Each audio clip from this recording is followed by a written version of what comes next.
certo? Vamos. Vamos lá? Bom, tá aberto para o YouTube, ô Jamer? Tá, né? Ok. Bom, vamos então abrir essa sessão, que é o último evento do nosso encontro, do segundo encontro do ST, Teoria de Cineastas da Socine, e temos a honra de receber aqui a cineasta e professora da Universidade Federal do Pará, Jorane Castro, para uma entrevista e uma conversa aqui conosco, com o público em geral, a partir de perguntas que vocês mandem pelo nosso chat aqui. A entrevista, só para explicar mais ou menos um pouco a dinâmica do que a gente está pensando, né, vai ser em duas partes. Uma primeira parte seremos eu, o Bruno Leites e o Alex Damasceno, professor do curso de cinema da Universidade Federal do Pará, e depois abriremos para a pergunta de vocês. O Bruno, você gostaria de falar um pouco sobre o Alex? Fala aí. Não, eu só queria destacar que, além da Jorane, a gente tem o Alex Damasceno como convidado, né? A gente também optou por convidar o Alex, que conhece bastante a obra da Jorane, conhece o contexto onde ela foi produzida. E o Alex também, eu só gostaria de manifestar que é um amigo de longa data, assim. Há mais de 10 anos que a gente se conhece, quando ele cruzou o Brasil, né, saindo de Belém para ir para São Leopoldo, no sul do Brasil, né, para, enfim, percorrer a pós-graduação, assim como eu. Então é um momento que é um momento muito feliz, assim, de conseguir nos reencontrarmos aqui nesse evento. Então, Alex, seja bem-vindo aqui conosco. Obrigado por aceitar esse convite, e a gente espera que tu, assim como a Jorane, possam se integrar nessa rede de pesquisa, né, que a gente tem trabalhado sob a ótica da teoria dos cineastas. E deixa eu aproveitar para apresentar muito brevemente o currículo do Alex. Ele é professor adjunto e coordenador do curso de Cinema e Audiovisual da Universidade Federal do Pará. É doutor em Comunicação e Informação pela Universidade Federal do Rio Grande do Sul, com período sanduíche no Departamento de Antropologia Social e Cultural da Universidade Autônoma de Barcelona, na linha de pesquisa em Antropologia Audiovisual. Ele é mestre em Ciências da Comunicação pela Unicinos, é graduado em Comunicação, especializado em Cinema pela Unicinos e graduado em Comunicação Social, Habilitação e Jornalismo pela Universidade Federal do Pará. Desenvolve pesquisas sobre poéticas audiovisuais contemporâneas, resultantes especialmente das relações de novo. Ok. Alex, você poderia fazer uma apresentação, então, da Jorane Castro? Uma breve apresentação, para nós iniciarmos a rodada de perguntas? Bom, Alex, Oi. Desculpa, vou Claro. fazer uma interrupção rapidinha, é uma questão técnica. Jorane, eu te coloquei como anfitriã para você compartilhar o PDF. Agora eu preciso que você me coloque como anfitrião, senão eu não consigo mais controlar quem está em destaque lá no YouTube. Não consigo mais ter controle nenhum da sala. Calma. Aí você tem que... complicado, já tá ficando... você só precisa enxergar ali a minha figura, e tem um botãozinho com 3 bolinhas. Sim. Aí você clica ali. Sim. E coloca como anfitrião.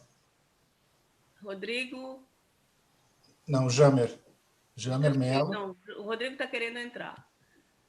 Pois isso também, a gente vai ter que controlar isso, agora ficou só com você. Eu acho que é melhor você me tirar como anfitriã. É que eu não consigo te tirar, eu acho que só você que vai poder me colocar. Tu deu o poder supremo da sala para Jorane, né? Se ela quiser encerrar a entrevista, ela encerra agora. Do nosso evento. Não, mas eu tô de host também, pô. Eu tô recebendo as coisas. Então pronto, eu não tô sabendo fazer... Então me coloca aí, Bruno. De repente tu, Bruno, coloca o Jamer.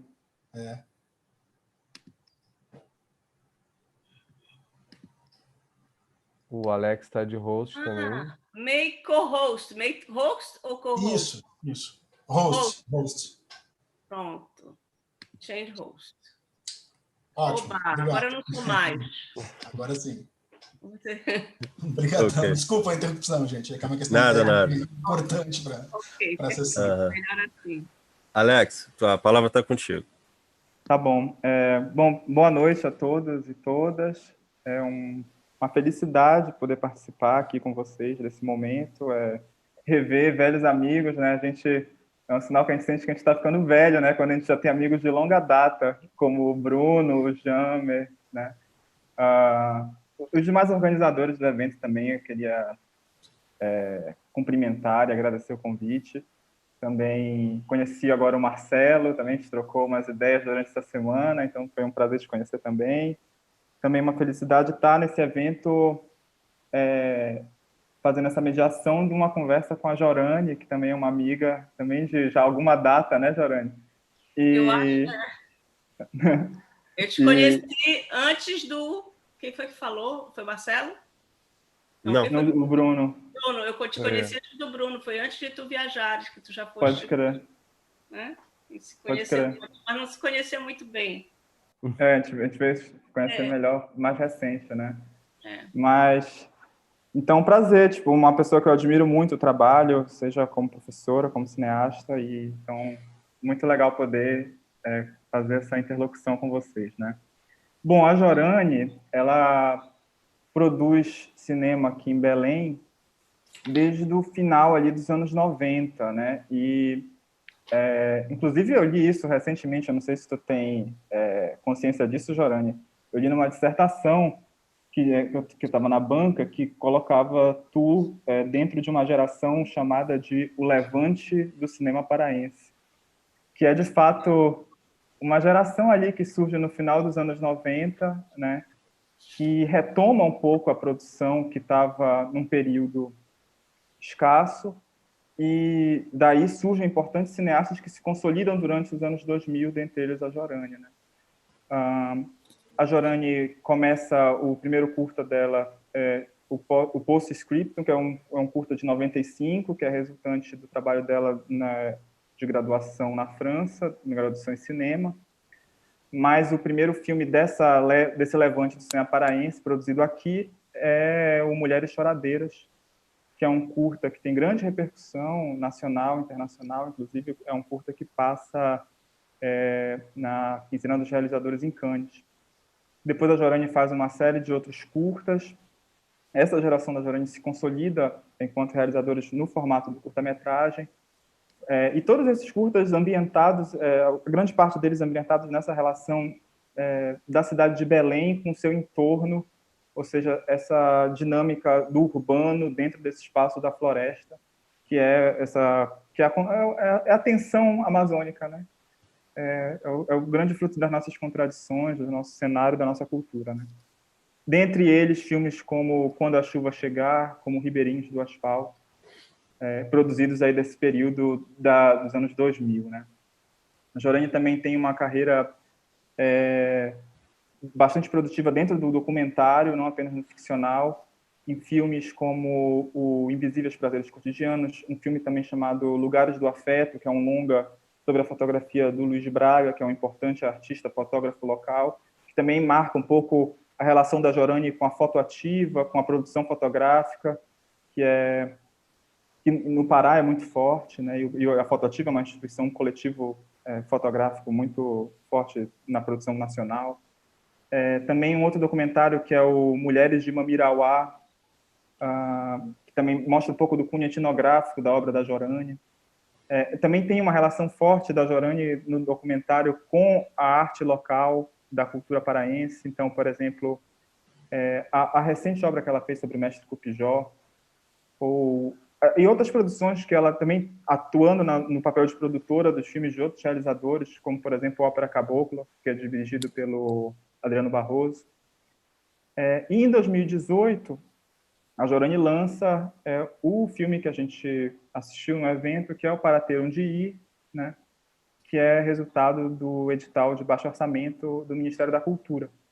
E esse filme é particularmente importante para o cenário local paraense, além das suas qualidades artísticas, que a gente vai discutir aqui, mas ele tem já um lugar ali na história do cinema paraense, porque o Pará não fazia um longa-metragem nessas condições profissionais há bastante tempo, né? Principalmente profissionais de condições de financiamento e de distribuição, né? Tinha algumas realizações produzidas por alguns coletivos, mas com outros modos de financiamento e sem a distribuição que o filme teve. Então, e hoje, pós Para Ter um Dia, a gente já vê ventos de mudança para a construção de uma produção local cada vez mais forte. Então, eu acho que esse filme ocupa um lugar importante aqui como marco do cinema paraense. Apesar de ser um filme recente, né, a gente já consegue visualizar esse lugar dele na história, né? Além disso, a Jorane tem, ao lado dessa carreira como realizadora, uma carreira universitária. Ela é filha de professores universitários, então desde cedo ela convive com esse ambiente, esse universo acadêmico, né? A Jorane é formada pela UFPA, ela fez graduação aqui em comunicação e também é formada em cinema na França, pela Paris 8, né? Ainda na França, que ela passa o período, boa parte dos anos 90, ela também faz o seu mestrado na Paris 7, que é em etnologia, que vai marcar também um pouco desse seu interesse, eu acho, documental, com essa abordagem etnográfica, que a gente vai talvez discutir um pouco sobre isso durante o nosso debate. Depois ela volta para Belém, e enquanto esse período de realizadora, ela se torna professora da Faculdade de Artes Visuais da Universidade Federal do Pará. E é nesse período que ela é uma das fundadoras aqui do curso de cinema e audiovisual. Ela que participa, junto com outros professores da instituição, da elaboração do primeiro projeto pedagógico, né, do curso. Basicamente isso. Atualmente a Jorane está afastada, né, da universidade, ela está da UFPA, no caso, porque ela está fazendo doutorado na Universidade de Coimbra. Eu acho, e em breve voltará aqui para a nossa convivência. E é isso. Então, vai ser muito legal poder discutir contigo de novo. A gente até recentemente teve uma conversa mais ou menos nesse sentido, não foi, Jorane? Então, prazer. E eu vi teu filme essa semana de novo, né, para poder trazer novas questões, e toda vez que eu vejo novas questões surgem. Então, sempre um prazer fazer esse debate contigo. Era isso. Ok. Bom, então, iniciando essa rodada, eu vou logo lançar uma questão para a Jorane, e também dizer que assim, uma das questões para a gente trazer você aqui, Jorane, seria justamente conversar contigo sobre alguns pontos que parecem, assim, que nós vimos alguns dos seus filmes, parecem atravessar os seus filmes, parecem ser fios condutores de pensamento entre seus filmes. E uma dessas questões, eu acho que é muito claro, né, parece muito evidente e perpassa pelo menos todos os filmes que eu vi de você, é a questão da mulher, a questão do princípio feminino. Mas a minha questão, que eu gostaria de começar, seria se você escolheu esse tipo de abordagem de uma forma consciente ou não, como é que foi que você decidiu colocar personagens femininos tão fortes nos seus filmes? Posso responder, né? Sim, sim. Bom, primeiro, queria agradecer o convite. Estou muito feliz de poder estar aqui com vocês hoje. Pessoas que gostam de cinema, que pensam cinema também não só de uma forma, né, uma maneira de pensar e de interpretar o mundo. Eu acho que isso a gente tem em comum. Pessoas que gostam de estudar, de aprofundar. Eu estou muito feliz de ter descoberto que esse grupo existe e quero muito estar perto de vocês. Agradeço mais uma vez o convite, estou muito feliz de estar aqui conversando. E agradeço também ao Alex, essa apresentação. Eu fico meio emocionada, é engraçado a gente ficar vendo um colega, né? Eu conheço o Alex. O Alex foi em 2 períodos professor do curso, né? Ele fez um primeiro concurso, que era de substituto, e depois ele fez um concurso para permanente, e nos 2 períodos eu já estava lá, porque acho que sou a primeira ou a segunda professora contratada do curso. Então, é importante, eu acho que é importante a gente fazer essa reflexão porque assim, a gente faz um cinema, né, faz cinema na Amazônia, gente tem que saber qual é a importância, o que a gente está falando, do que a gente está falando. E eu sou muito, ao mesmo tempo que eu sou muito intuitiva na parte da criação, eu sei que é importante a gente aprofundar questões e pesquisar mais para saber o que a gente está fazendo, para ter consciência do que a gente está fazendo, para fazer cada vez melhor, né? De ter noção do que a gente está fazendo e essa linguagem cinematográfica que é muito complexa. Então, assim, para mim, eu sempre eu penso nas duas formas, né? E quando eu vou aprofundando o processo de realização, eu sempre tento jogar com as duas interpretações, tanto a questão mais intuitiva, mais criativa, mais artística, e, por outro lado, também uma questão mais, talvez, reflexiva, teórica, em cima de algumas ideias e algumas coisas que a gente lê sobre a produção de cinema contemporâneo. Justamente, eu acho que isso é uma das questões que eu me coloco muito, e eu acho que é nisso que eu vou trabalhar a minha tese, e eu acho que o trabalho que eu faço como realizadora e como professora é uma coisa que dialoga muito. Hoje eu não me vejo mais não fazendo um dos dois. Eu acho que eu sou melhor professora se eu realizo. Eu acho que os alunos esperam que eu realize para poder compartilhar com eles. E eu sei que, por exemplo, eu me tornei uma melhor professora depois do processo do meu primeiro longa, que é Para Ter Onde Ir, né? Porque eu já posso falar de um processo completo, do roteiro ao longa, ou seja, de uma dimensão que não é uma dimensão mais, digamos assim, a palavra não é amadora, mas é uma dimensão que não coloca você no campo para jogar. Digamos assim, quando você está fazendo curta-metragem, a gente está exercitando, tem muitos curta-metragens que tem uma importância, uma referência muito grande para a linguagem, por exemplo, Ilha das Flores, que até hoje tem tantos filmes, tem O Cão Andaluz, são filmes que vão ficar eternos, são curta-metragens, então, e que vão ser referência sempre, né? Mas o que eu acho que é importante é que quando a gente começa a fazer um longa, a gente já está num outro nível. As pessoas te olham de outra maneira, você é vista no mercado de outra maneira, você é colocada dentro de um espaço diferente, que não tem o curta-metragem. Então, é importante, por exemplo, para mim, repassar essa experiência para os meus alunos. E eu não tinha essa experiência porque eu não tinha vivido, né? Eu não sabia. E como nossos processos hoje em cinema são muito rápidos, né? A gente filma com uma câmera um filme, o próximo filme você não vai filmar com a mesma câmera, né? Porque a câmera já mudou, você vai usar outro programa para editar, você vai fazer, enfim, várias coisas. Então, acho que essa questão, que é uma questão que eu me coloco bastante na minha vida, né? na minha vida profissional, que é essa relação entre os dois.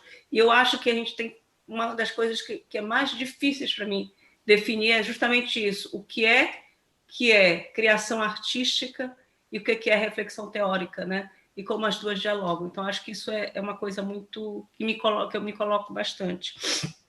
Eu acho que talvez esse seja o lugar hoje, um lugar que a gente possa justamente conversar sobre essas questões.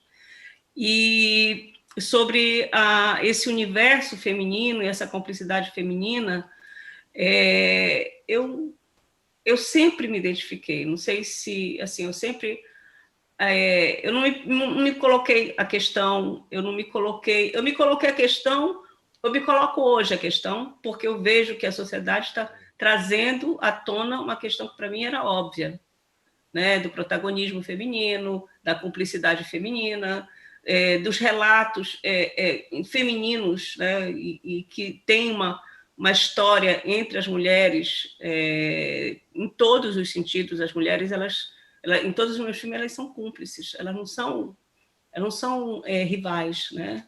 Pelo menos eu tento que não sejam, eu não acredito que eu tenha algum tipo de rivalidade. Mas aí eu me coloco hoje questões que são colocadas na sociedade. A sociedade hoje está trazendo à tona questões que são importantíssimas, como a questão do feminismo, a questão do racismo, da homofobia, e essas questões elas são importantes, e elas são elas perfilam, elas existem nos filmes, né? Então, mas eu não faço o que eu escrevi até agora e o que eu dirijo até agora não tem a ver com esse momento da sociedade, porque é algo que eu já pensava, né? Pode ver que eu tenho, de todos os filmes que eu fiz, eu tenho apenas um filme onde os protagonistas são homens, que é um filme chamado O Time da Croa, que, aliás, é um filme feito para a Casa de Cinema de Porto Alegre, que era uma série que o Jorge Furtado dirigiu e que tinham curtas de 13, 15 minutos para a Sport TV durante a Copa. Então, os meus protagonistas eram pescadores, e eram todos homens, não tinha nenhuma mulher, não tem nenhum depoimento de mulher, mas foi o único filme que eu fiz. Todos os outros, eu tenho 2 filmes com o nome de mulheres, Mulheres Choradeiras, Mulheres de Mamirauá. Então, assim, eu acho que tem, para mim, isso é uma coisa óbvia, né? Ou seja, para mim, eu não me vejo criando um protagonista, defendendo o protagonista homem. Por quê? Porque eu não gosto dos homens? Não, não é nada disso. É porque eu acho que eu tenho mais legitimidade para adentrar dentro de um universo feminino e talvez ser mais legítima, né? Ser mais autêntica, ser mais profunda. Eu acho que essa que é a questão. E, por exemplo, o que eu digo que eu reflito em seguida é que eu fiz um filme chamado Ribeirinhos do Asfalto, onde justamente são... Porque Mulheres Choradeiras são 3 mulheres, né? Ribeirinhos do Asfalto, acho que são são 3 ficções. Ribeirinhos do Asfalto são também 3 mulheres cúmplices, a mãe, a filha e a prima.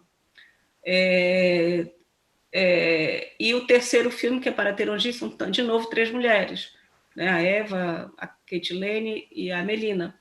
Então, sempre tem essa coisa das mulheres, sempre tem... Então, isso, sim, é uma constante, né? Que eu não sei explicar direito. Mas eu acho que tem a ver com isso, tem o fato de eu achar que as mulheres são todo esse poder, né? E desde sempre, desde o meu primeiro projeto. E só terminando, e, por exemplo, o que eu retornei, por exemplo, quando eu vejo hoje, tem 2 coisas que eu vejo muito claras. Por exemplo, Ribeirinhos do Asfalto, o nome do filme é Ribeirinhos do Asfalto, mas poderia ser Ribeirinhas, porque as protagonistas são mulheres. E naquela época eu não me toquei. Hoje essa questão se colocaria, em função de tudo que está sendo discutido na sociedade. Entendeu? Ou seja, sim, é o correto no português, quando você fala de um conjunto de pessoas que tem um homem no meio, pode ter 100 mulheres e um homem, serão ribeirinhos, né? Então está correto, o português está correto. Mas eu fico pensando se hoje eu não faria diferente. E a outra questão é que, apesar da gente ter recebido o selo de Bechdel para o Para Ter Onde Ir, as 3 personagens sempre se referem a um homem, né? Sempre tem o marido, o filho, o paquera, então sempre tem uma relação com o homem, né? E muitas vezes me questionaram por quê que as mulheres são mulheres que estão em busca de um homem, né? E colocaram isso como uma crítica, porque justamente no momento atual da sociedade e dos questionamentos todos que estão aflorando, talvez não fosse uma questão que pudesse ser colocada, né? Então, é um roteiro antigo, um roteiro que foi feito, sei lá, em 2010, foi filmado em 2015, ficou pronto em 2016 e foi lançado em 2018. Então, é um roteiro assim, que viajou no tempo, né? Então, acho que tem essas questões que, para mim, eu me coloco hoje. Mas é hoje, aí sim tem influência da sociedade, é na reflexão do que eu faço, do que eu fiz. Ou reflexão que eu faço hoje dos processos que já ocorreram. Que você tocou no assunto da cumplicidade, você citou esses 3 filmes, isso me ressaltou bastante em mim. Inclusive, quando eu vi Mulheres Choradeiras, passou inclusive uma certa sensação de uma ancestralidade, porque elas falam uma língua que eu não conheço, né?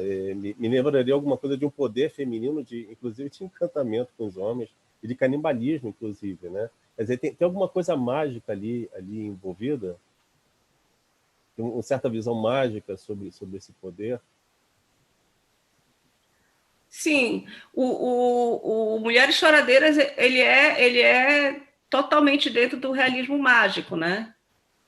uma ficção que ela é completamente fantástica. Ela tem elementos assim que não são lógicos, que não são verdadeiros, enfim, tem aquela coisa que talvez tenha na cultura amazônica.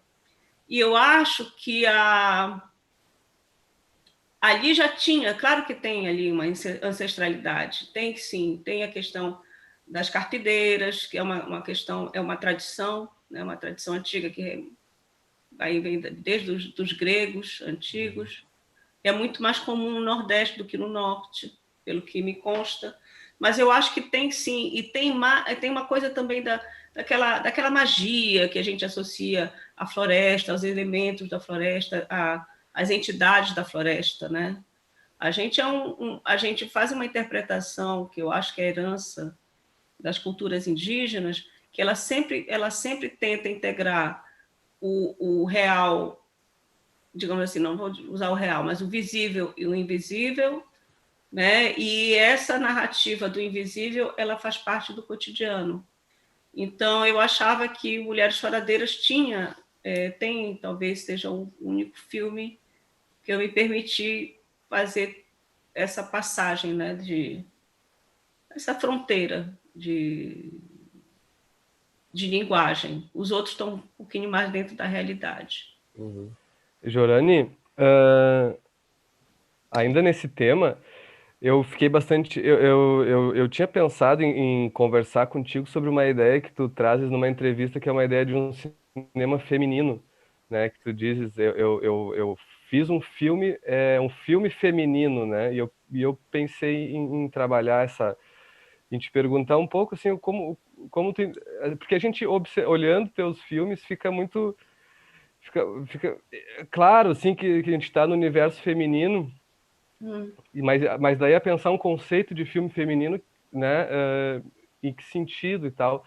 Mas teve uma. Aí, aproveitando até o teu comentário agora, a questão do Marcelo, me chama muito a atenção como tu montas as cenas, e embora essas personagens elas estejam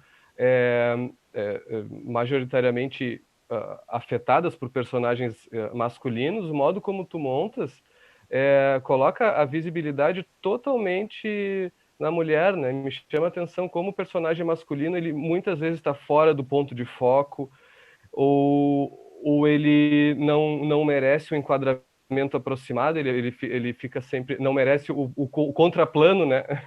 A gente está sempre com um plano na mulher bom, a gente passa toda uma jornada, por exemplo, a personagem da Kate Lane, né?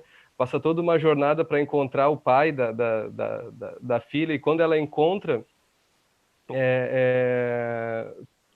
na montagem tu não colocas a câmera mostrando o homem, porque na verdade isso também parece que importa menos, né? Então esse jogo de visibilidade e invisibilidade me pareceu uma marca muito notável desse cinema feminino, como tu pensas, né? Eu até tinha separado essa pequena cena de 1 minuto e 30 para mostrar aqui, se fosse o caso, que me pareceu... Se quiser mostrar por mim, claro. Se quiserem para tu exemplificar. Pode ser. Claro. Que eu acho muito representativa dessa questão em termos de linguagem mesmo, de montagem. Tá, vou pedir licença para vocês, então, para compartilhar aqui.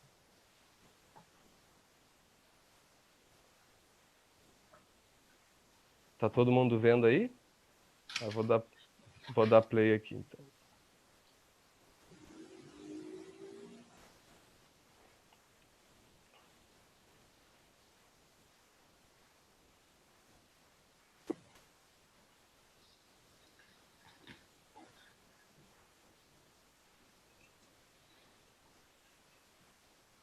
Sem som.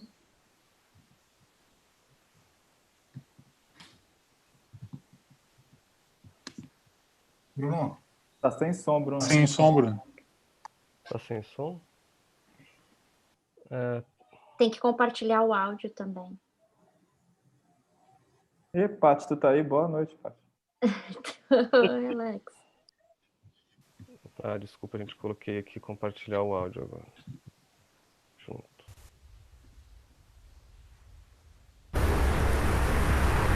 Agora vai. Oi, Kate. O que tu tá fazendo aqui?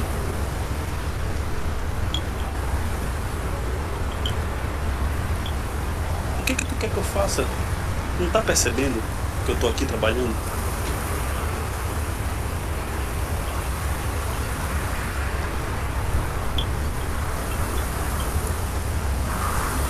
Tu sabe que eu tô aqui trabalhando. Todo dia ela pergunta por ti, todo dia, cadê o papai, cadê o papai? Pede pra eu colocar teu DVD. Porra, como é que tu acha que eu me sinto? Até agora tu quer fazer chantagem emocional. Chantagem emocional? É a realidade, Anderson. Tu quer usar a menina contra mim? Não viaja. Quer usar a menina contra mim? Jamais vai fazer um negócio desse. Agora, olha no meu olho e me diz. Olha no meu olho e me diz. Eu tô olhando.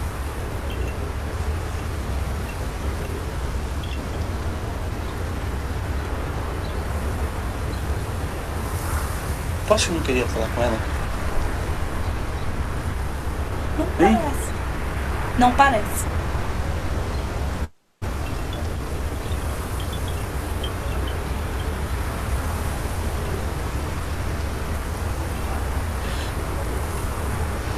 Tudo bem. Olha, faz o seguinte. Não, tudo bem que tu tem que trabalhar. Eu compreendo. Tu acha que eu não compreendo? Tu acha que eu não torço por ti? Tu esquece que eu fiz parte de tudo isso aqui? Tu esquece que a gente cresceu junto com isso tudo aqui? Não desejo mal pra ti não, Anderson. Eu só quero que tu te lembre que existe uma pessoa que depende de ti. Que eu preciso de ti, porque eu não tenho ninguém e tu sabe disso. Olha pra mim.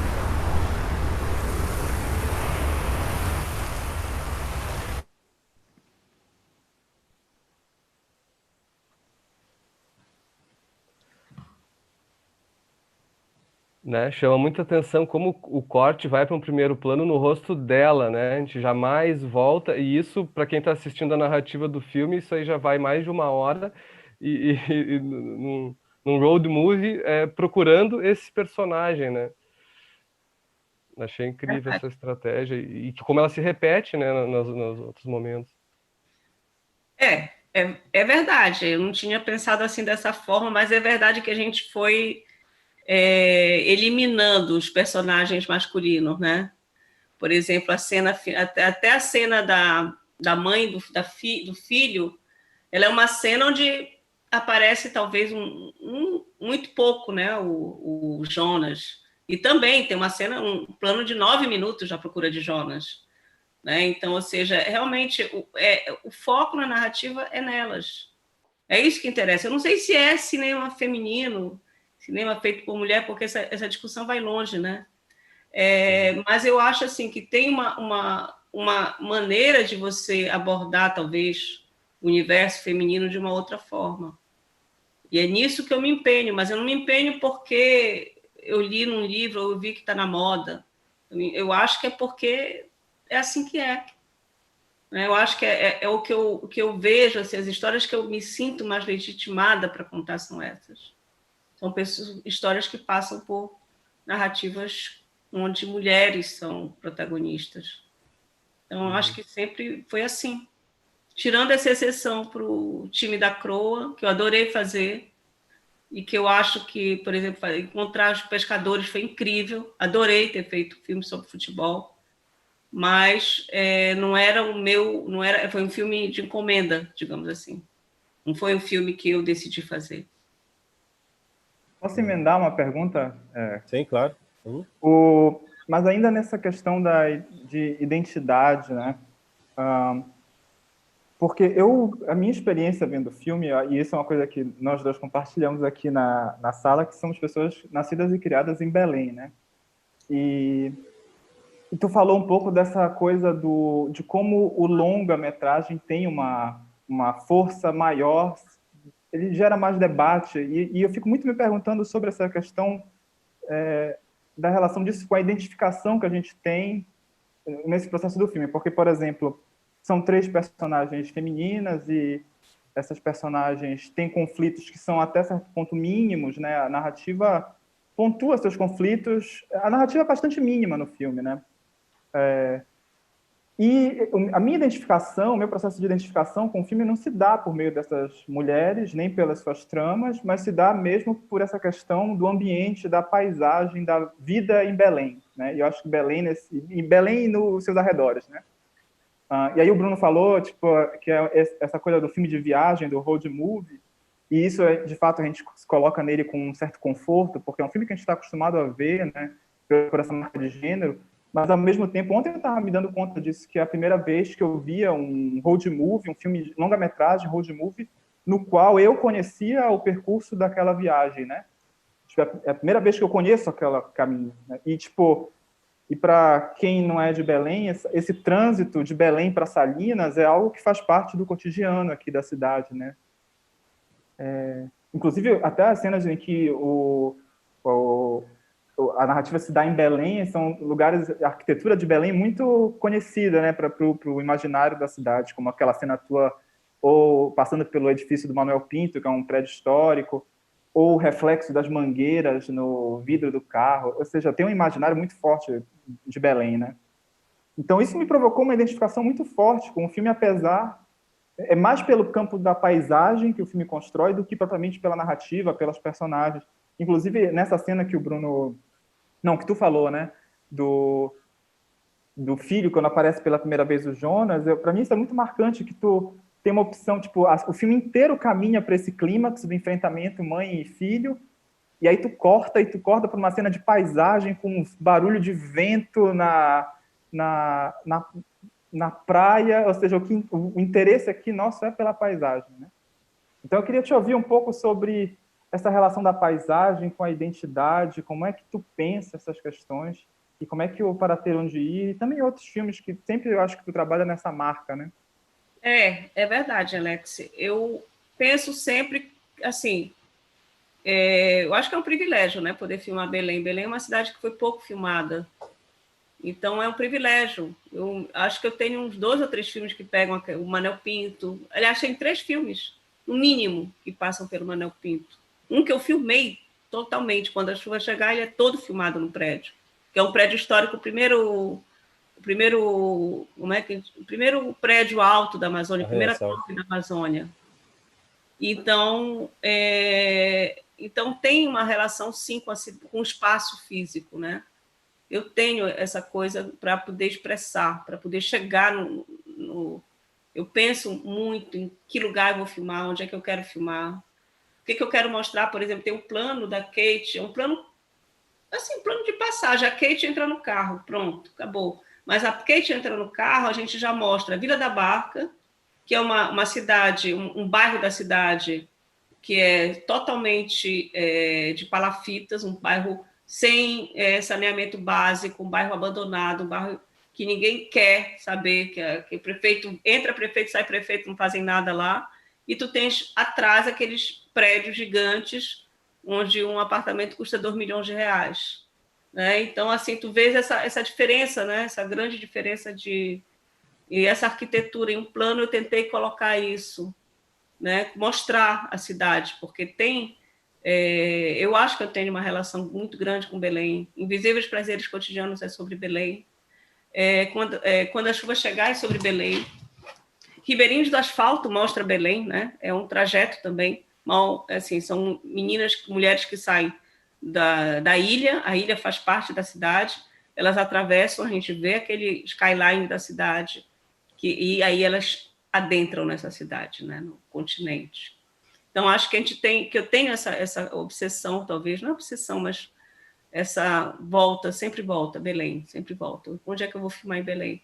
E tem uma outra coisa de Belém que é incrível, é que Belém está se acabando. Acho que todas as cidades, né? Não sei de quantos lugares as pessoas estão vendo. Belém é uma cidade que a gente herdou, uma cidade linda, maravilhosa, colonial, claro, mas muito bonita, e a gente destruiu, né? Então, cada filme que eu faço é também uma tentativa de resgatar.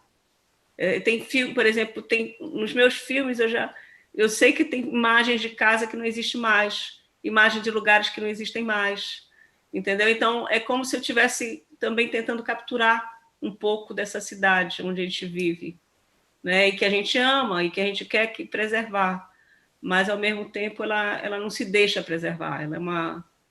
Ela tem coisas que que vão sendo abandonadas, e elas existem. Por exemplo, tem casas hoje que só existem nos meus filmes, porque são casas qualquer, uma casa qualquer, uma casa pequena, uma casa onde alguém morou, enfim. Então, isso é interessante também, essa possibilidade da gente fazer isso com a cidade onde a gente mora. E a outra questão que tu falaste da questão da cena do encontro, né, da mãe e filho, ali foi realmente ali foi, por exemplo, uma tentativa de dizer assim, o que eu vou fazer? Vou pegar essa cena, vou colocar, vou jogar, ou eu faço uma questão, uma ideia, que é uma ideia muito mais cinematográfica, você jogar com a imagem, com o som, né, a dramaticidade do que está acontecendo dentro daquela casa, ou eu faço isso, ou eu chego e faço plano contra plano dos dois brigando, né? Então, aí, essa ideia do plano contra plano me incomodava muito, porque eu achava que se eu fizesse uma cena um pouco mais abstrata, que é o que ficou, né, que é paisagem, como tu dizes, Alec, paisagem e som. Aquilo ali, para vocês terem uma ideia, a gente montou o filme, a imagem, em 2 meses, e o som foram 6 meses. Teve uma vez que o Edson Seco, o editor de som, me ligou dizendo, eu não vou conseguir fazer, porque o que está me pedindo é muita coisa, não tá por dentro, eu não estou conseguindo, não vou conseguir. Eu digo, não, você vai conseguir. E conseguiu, e ganhou prêmio. Realmente, assim, tem um trabalho ali que era um trabalho de som, ou seja, o filme, a presença sonora, o trabalho sonoro do filme foi muito importante. Uhum. E a gente ia da imagem para o som, e da imagem para o som. Então, aquela cena ali, eu tinha a opção entre colocar lá dentro, e a gente tentou montar, essa foi a última cena que a gente conseguiu finalizar, a gente tentou montar por um lado, tentou fazer o plano contra plano, tinha tudo ensaiado, tinha tudo filmado, mas ia chegar numa outra coisa do filme, ia ser um dramalhão, ia ser, tu brigaste comigo por causa disso, tu brigaste com o quê? E eu achei que era muito mais interessante a gente trazer aquela ideia e que as pessoas saíssem da sala de cinema levando consigo a ideia de o que pode fazer uma mãe e um filho brigarem ao ponto de se separarem. Do filho se exilar na praia e se esconder da mãe e mandar a mãe embora. Né? Então, isso daí eu acho que requer muito mais do espectador do que se eu tivesse transformado a cena e colocado palavras, colocado história e fechado. E naquela história, naquele momento, a gente abriu. Eu fiz essa opção, é o meu primeiro filme, o filme não tinha compromisso comercial, o filme já estava financiado, eu disse assim, eu tenho que experimentar, eu tenho que ver o que é o que pode ser um filme. Eu acho que também, mais uma vez, acho que a academia me permite isso, né? O fato de fazer parte de um curso de cinema, onde a gente pensa e reflete muito sobre cinema, eu acho que isso traz também esse compromisso com a linguagem, com o exercício da linguagem. Esse teu compromisso com essa atmosfera de experimento com o cinema me parece presente em quase todos os filmes que eu vi.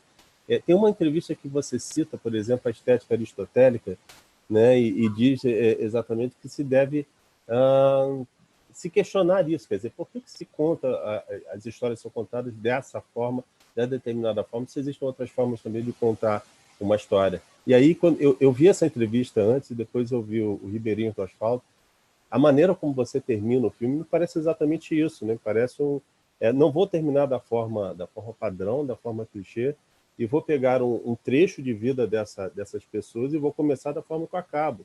A primeira coisa que eu me perguntei depois que eu vi o Ribeirinho do Asfalto bom, ok, e agora? O que vai acontecer com a menina? O que vai acontecer com essa família? Com a relação do casal, que o homem não aceita o fato da garota estudar na cidade. Gera uma série de questões que você, deliberadamente, me parece, que não responde e não quer responder. né? E isso me parece muito essa solução que você falou do para ter onde ir, né? De negar, por exemplo, um recurso como o campo contra campo, né? Talvez por ser fácil demais, né? E deixar uma certa atmosfera do não dito ali, né? Alguma coisa que não foi dita. Então, me parece que isso atravessa todos os seus filmes e em outros filmes também. O Invisíveis Prazeres Cotidianos, que eu acho belíssimo filme, o Pós-Scriptum, sempre essa vontade de experimentar nos filmes, né? Você concorda com isso? Isso é consciente? Isso eu concordo e eu acho que é consciente, sim. Né? A gente não faz uma cena como essa cena da briga, né? Do embate, do encontro mãe e filho. Como eu te falei, essa foi a cena que demorou mais. A gente levou, porque eu tive a sorte de fazer um processo muito bacana. Eu levei para dentro da sala de montagem o editor de som e o operador de som, o cara que fez a captação de som. Então, nós éramos 4 discutindo o filme. A montadora, Joana Collier, o técnico de som, o diretor de som, que é o Márcio Câmara, o editor de som, que é o Edson Seco. Cada um é de um lugar, tá? A Joana é do Rio, o Márcio é do Ceará, de Fortaleza, e o Edson Seco é de São Paulo, e eu de Belém. E a gente conseguiu se entender muito bem. Então, a Joana recebeu o Edson, e a gente passava o dia conversando sobre o filme, dentro da sala de trabalho da Joana, e aí daí a um tempo a gente mandava o filme para o Edson, ia todo mundo também lá para a casa do Edson, em São Paulo, falar do som. Então, a gente fez esse processo, o que é um luxo. Meu produtor não falava mais comigo, mas eu resolvi fazer, porque justamente eu queria aprofundar essas questões. E então, a gente fez dessa forma e funcionou por isso, porque teve esse diálogo. E eu acho que essa cena, sim, foi assim, a gente vai fazer, porque era como, assim, foi quase que, assim, não é automático, não é a palavra, não é automático, mas é quase que você constrói toda uma narrativa, como a gente construiu até aquele momento. A gente não podia chegar ali e colocar um plano contra plano dramático, transformar aquilo num drama, porque a gente não estava vindo nessa narrativa, nossa narrativa não estava vindo, então não cabia ali. E a gente demorou a entender isso. Então, acho que foi por isso que a gente fez essa opção por alguma coisa mais ousada, né? Então, eu sempre tento, porque eu acho que a gente tem que testar. Eu acho que essa questão do Aristóteles, ele sempre está com Aristóteles aqui em cima, dizendo assim, será que eu vou fazer uma narrativa aristotélica? Será que só existe a narrativa aristotélica? Se existem outras? Essa é uma grande questão do cinema. O cinema contemporâneo está colocando todo dia, né, quando a Pichapong filma, ele está colocando o Aristóteles em questão. Né? Então, assim, essas coisas eu acho que são questões do cinema contemporâneo. Né? E essa cena, o final, Marcelo, do Ribeirinhos do Asfalto, ela é isso, né? Ela abre, porque é isso que eu te falo, ou seja, tem que colocar o espectador para dentro do filme, tem que trazer ele para dentro da história, porque eu fico pensando assim, se o cara chegar amanhã e lembrar de uma das cenas do filme, ou lembrar para a vida inteira, porque às vezes a gente lembra da vida inteira de uma cena do filme, cara, a gente fez o nosso trabalho. Era isso que a gente precisava fazer, colocar alguma coisa na ideia da pessoa, né? Assim, na lembrança, no imaginário, né? Se a pessoa dizer assim, né, eu acho que o pai ia fazer isso com a filha, eu acho que a mãe... Eu já ouvi milhões de versões finais para o Ribeirinhos do Asfalto, e é muito melhor do que se eu tivesse feito né, o fechado, um aberto. Agora, só para te dizer assim como as coisas são, se tu fores prestar atenção no primeiro plano do filme, o primeiro plano do filme ele é completamente aristotélico e clássico. Uhum. O primeiro plano ele é assim, ele começa na mata, Champlin, né? Do Ribeirinhos do Asfalto. Sim. Ele começa na mata, aí ele vira, aí mostra uma casa, no meio da mata tem um rio, a mata, aí mostra a casa, aí passa um rapaz, ele entra na casa e vai guiando a câmera para dentro da casa. Aí a gente vê a família toda, as meninas vendo TV, o menino sai não sei por onde, entra num quarto, e a gente chega no casal. E ela diz, amanhã eu vou levar a Daisy para a cidade. Então, eu apresentei o universo, apresentei o personagem, apresentei o conflito. Um plano só, é um plano sequência. Uhum. Então, assim, aí, isso daqui, por exemplo, isso é um desafio. Isso aí eu tenho consciência de que a gente estava fazendo tudo num plano só. E era um desafio também de linguagem. Mas dentro do classicismo, né? Dentro da coisa clássica. Eu estou apresentando no primeiro plano o que vai acontecer no filme. Ele, o pai e a mãe discordam de uma coisa que vai acontecer. Quem é que vai ter razão? Quem é que vai ganhar? Entendeu? Então, eu acho assim, Jorânia, que pelo menos no Para Ter Onde Ir, essa tua experimentação, ela se manifesta até em momentos bem pontuais, sabe? Em decisões que não são tão fundamentais para a narrativa, sabe? Eu acho que tem umas opções assim de design de plano, de encenação, que são muito singulares. E em momentos muito assim pontuais, por exemplo, tem um plano meio zenital ali da cena que elas estão jogando bilhar, e a câmera tem um movimento assim de ir e voltar, sabe, meio aleatório. Isso causa um estranhamento assim, tipo, na decupagem. A própria decupagem da viagem, com a cena quase toda de fora boa parte fora do carro, com um carro com um vidro muito espelhado, né? Então tem opções ali que elas não estão ali tão manifestadas no sentido mais amplo, assim, nas decisões mais significativas do filme, mas é um design muito experimental de cada plano, sabe? De plano, ou aquela cena que tem uma câmera que coloca de repente a câmera num pneu e tu gira o pneu e aí, né? Então tem essas decisões, né? Por exemplo, essa cena do bilhar, ela é errada, né? É uma cena errada, porque a gente pega a mesma cena, o mesmo plano e coloca 5, 6 vezes. Sei lá quantas vezes a gente montou. Inclusive, eu falei para a montadora, aí ela disse, mas está errado. Eu disse, pois é, a gente vai errar, bora errar. Aí, então, porque se a gente for ver, é um momento em que a Eva perde o controle. Né? Então, a gente vai perder o controle também. Como é que eu vou fazer isso? Como é que eu vou fazer isso nessa cena onde elas estão jogando bilhar? A única maneira era isso. A gente jogou, então, tem um som que é um som meio abafado, parece que o som abafa um pouco, e ela joga essas bolas dentro da caçapa, né, da mesa, umas 5, 6 vezes as mesmas bolas. Entendeu? Então, foi uma tentativa da gente fazer isso. Então, tem sim, sempre vai ter. Não sei qual vai ser o próximo filme que eu for fazer e como é que vai ser, mas eu acho que a experimentação é o meu lugar, entendeu? O lugar que eu quero continuar, porque, né, eu não vou fazer cinema comercial, não vou fazer um grande... Sei, talvez aconteça uma vez na vida, mas não é isso que me instiga mais. Eu acho que o que instiga mais é realmente pensar. Né? Por exemplo, o que eu estou fazendo? Por que é isso? Por que é aquilo? Como é que a gente está trazendo? E a montadora do filme, Joana Collier, ela é uma montadora de documentário.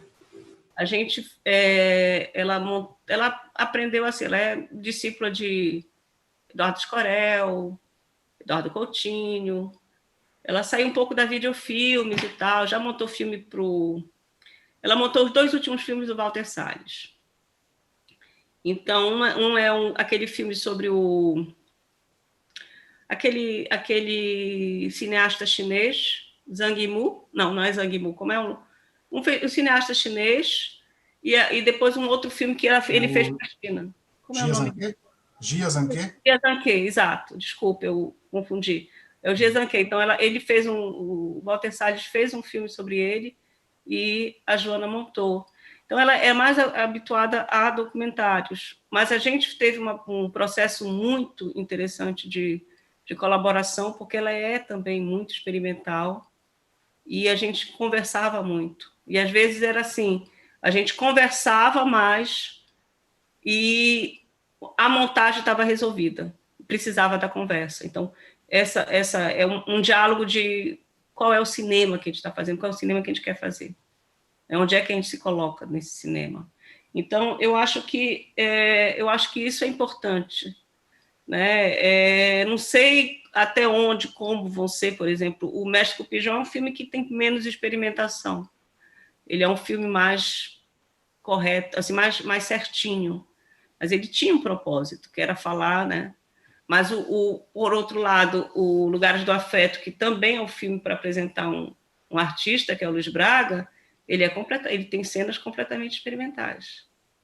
Então, eu não sei, eu acho que é um compromisso de quem faz cinema, não sei se de arte, não sei como é, cinema contemporâneo, eu acho que é uma das experiências a gente ir expandindo os limites da narrativa, né? E testando, e vendo até onde vai, como vai, por onde vai, para onde vai. Eu acho que é um desafio. E se não tiver o desafio, acho que não faz sentido você repetir uma fórmula. Uhum. Jorane, a gente daqui a pouco vai abrir para as questões do público, se o Alex e o Bruno não tiverem mais nenhuma outra questão, mas eu gostaria de colocar um último ponto que eu acho interessante, se você puder responder para a gente abre para as outras pessoas. Com relação à tua visão sobre ficção e documentário, que nos seus filmes me parece que esses dois formatos eles se imbricam e um acaba alimentando o outro, né? No documentário que eu vi, você parece às vezes querer fazer ficção e o contrário. Nas ficções há sempre uma série de procedimentos e uma certa atmosfera que parece vindo diretamente do documentário. E me parece que você também está querendo estudar isso, né? Ou tem alguma questão com relação a isso. Você poderia falar um pouco dessa relação entre ficção e documentário nos seus filmes? Sim, eu acho também. Eu acho também que é uma questão importante. Assim, eu acho que é uma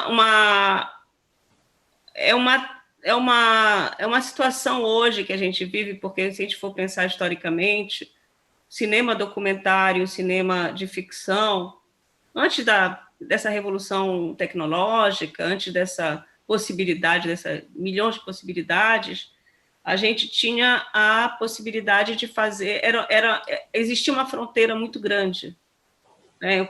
Isso é documentário e isso é ficção. As regras do documentário, as regras da ficção. O documentário não tem take 2. Documentário, né? Ficção tinha as regras separando os dois. E eu acho que já no final dos anos 90, já chegando nos anos 2000, eu acho que com a revolução tecnológica também, câmeras menores, câmeras de alta qualidade para filmar, eu acho que tem, sim, ali começa a se misturar o cinema documentário e o cinema de ficção. Aí eu vou trazer os irmãos Dardenne, o Kiarostami, eu vou colocar, eu acho também até, tem um cara que eu acho impressionante o que ele faz. Ele faz, talvez vocês conheçam, o Paul Greengrass, que fez aquele Bloody Sunday.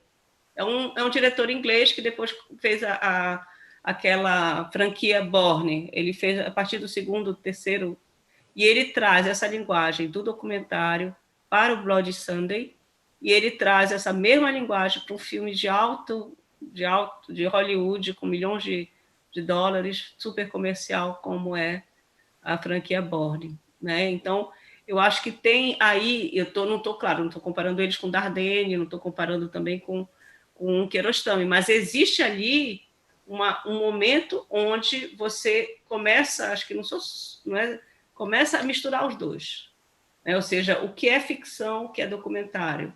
Você vê o close-up do Kiarostami, até hoje eu não sei se é ficção ou se é documentário. Né? Então, ou seja, então acho que tem ali um momento histórico do cinema onde se permitiu, onde a ficção ganhou quando ela se torna mais real, que aí os irmãos Dardenne, por exemplo, fazem muito isso, o Kiarostami faz muito isso, e e tu pegas um outro exemplo, que é um cinema mais comercial, como o Paul Greengrass. Então, tu vais ter esses elementos. Então, eu acho que o que eu faço é justamente isso. Né? Não sei, não estou dizendo assim, estou dizendo que eu acho que eu estou contextualizado dentro desse momento, que é, por exemplo, chegar com a ficção, permitir que a ficção seja mais dentro da realidade. O Para Ter Onde Ir foi tentativa disso o tempo todo. A senhora que entra no carro com o bebê, ela foi a pessoa que nos acolheu. Dona Antônia, ela nunca, jamais fez cinema na vida dela, e talvez nem faça de novo, mas ela está ali. Não foi, claro, fácil, não foi difícil, mas a gente foi fazendo. Não é um projeto fácil, mas eu acho que a gente corria o risco, eu corri o risco, porque o diretor de elenco ficava desesperado, dizia assim, eu vou colocar uma atriz, porque uma atriz vai dar o texto certo. Eu digo, mas eu não quero texto certo, eu quero verdade, verdade não gosto dessa palavra também, mas eu quero textura de realidade, eu quero a realidade para dentro do filme.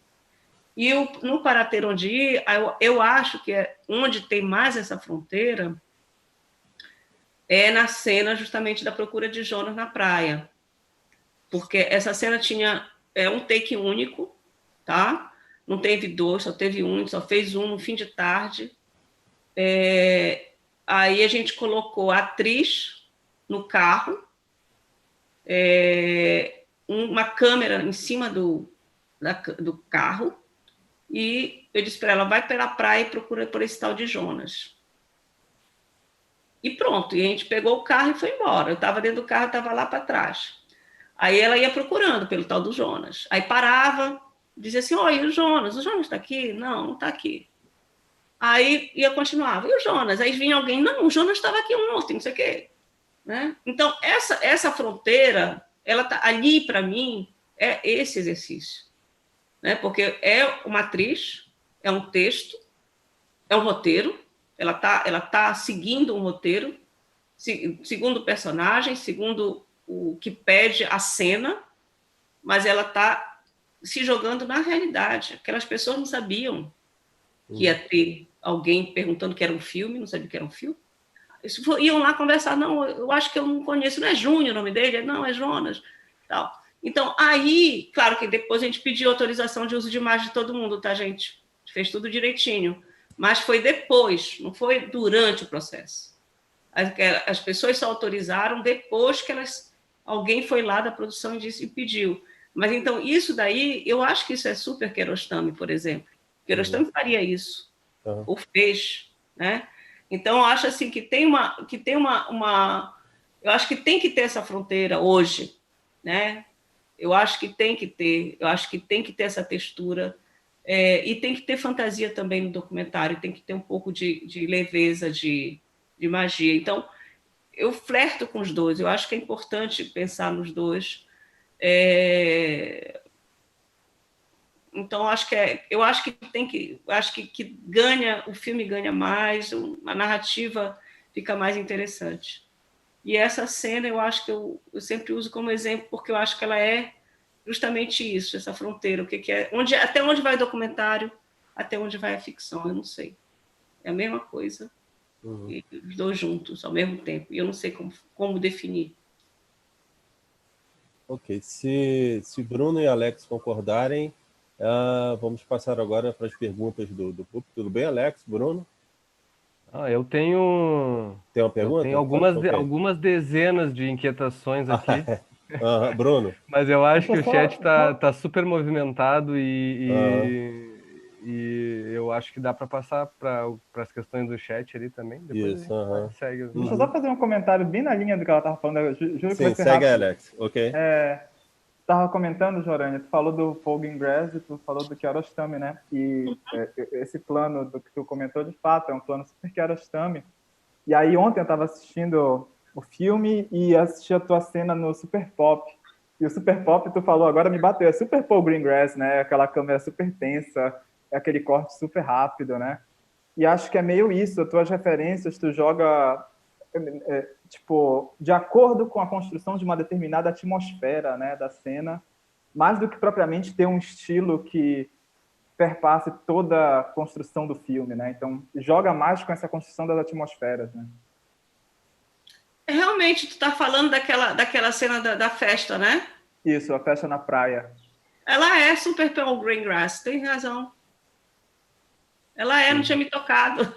Né? E eu estava até comentando, eu assisti o filme ontem, e aí comentei, quem já foi na festa do Super Pop sabe que esse é o único jeito de se filmar o Super Pop possível, né? É Com aquela verdade. instabilidade da câmera, né? A gente colocou um efeito que eu não sei como é que chama, estrobo, parece.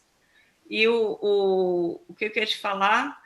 E tem uma outra coisa, uma outra referência que eu acho que aí só o Alex vai entender, é que tem coisas que a gente se refere, né, durante o processo e coisas que a gente sabe que estão cientes, que estão conscientes, e outras que não são.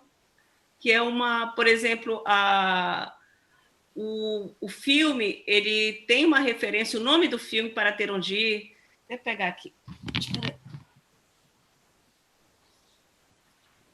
Olha, esse daqui é um poeta paraense chamado Maxi Martins. O título do filme, Para Ter Onde Ir, ele é inspirado nesse livro. Né? Então, esse livro é um livro muito bonito que o Maxi escreveu. Aliás, quem quiser conhecer, é uma edição nova dos livros do Maxi, que foi feita pela editora da Federal do Pará, nossa universidade. E existe um poema aqui dentro do livro, né, que é um dos poemas mais conhecidos, que chama A Cabana. Eu vou ler para vocês um trechinho, para vocês verem que essa referência eu não tinha durante a filmagem, mas eu leio A Cabana desde que eu tenho 18 anos, o poema. E só para mostrar para vocês como ele está todinho no filme. Né? E não é consciente. Só me dei conta quando a gente foi montar o filme, que aí eu disse, então tem que ser o nome do Maxi, o título do filme tem que ser o livro do Maxi. É assim, A Cabana. É preciso dizer-lhe que tua casa é segura, que há força interior nas vigas do telhado e que atravessarás o pântano penetrante e etéreo e que tens uma esteira e que tua casa não é lugar de ficar, mas de ter de onde se ir. Né? Então, aquela cena, por exemplo, do filho com a mãe, ela é isso. A cena que tu mostraste agora, Bruno, ela é isso também. Entendeu? Então, ela tem uma... E isso daqui, eu juro para vocês, eu não tinha me dado conta durante o processo. Só durante a montagem eu me dei conta. Eu disse, olha, o Max está todo aí. Né? E aí o título do filme sai de Amores Líquidos para Ter Onde Ir, né?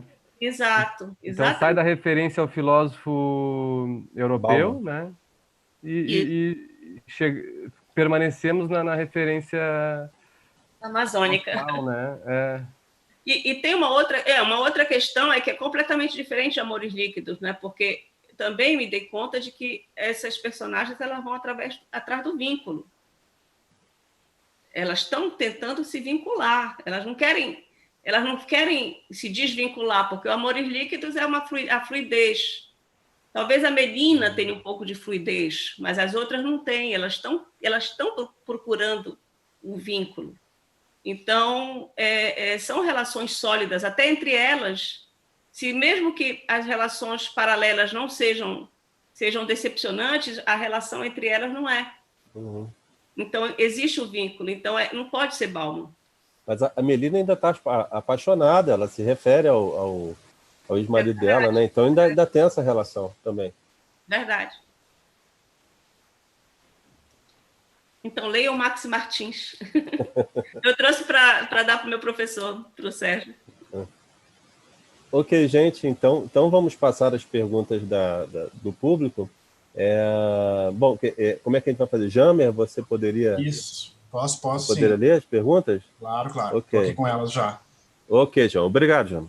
Tá. Antes de passar as perguntas, eu queria primeiro agradecer a Jorane e a generosidade dela e dizer que eu estou muito contente, assim, muito feliz mesmo com essa fala, com essa conversa de vocês. Eu achei as perguntas muito interessantes e as respostas muito pertinentes ao que a gente vem pensando como processo de criação e tudo que a gente vem pesquisando, né?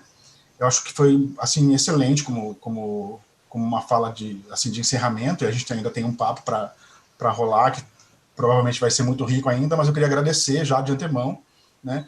Queria aproveitar também para agradecer já agora, antes da gente terminar, mas agradecer ao Bruno Soares, que foi o bolsista que nos ajudou aqui na técnica e está nos ajudando. Eu queria agradecer ele para não deixar para o final, já, né, naquele momento mais... Então, eu queria deixar o agradecimento já desde agora.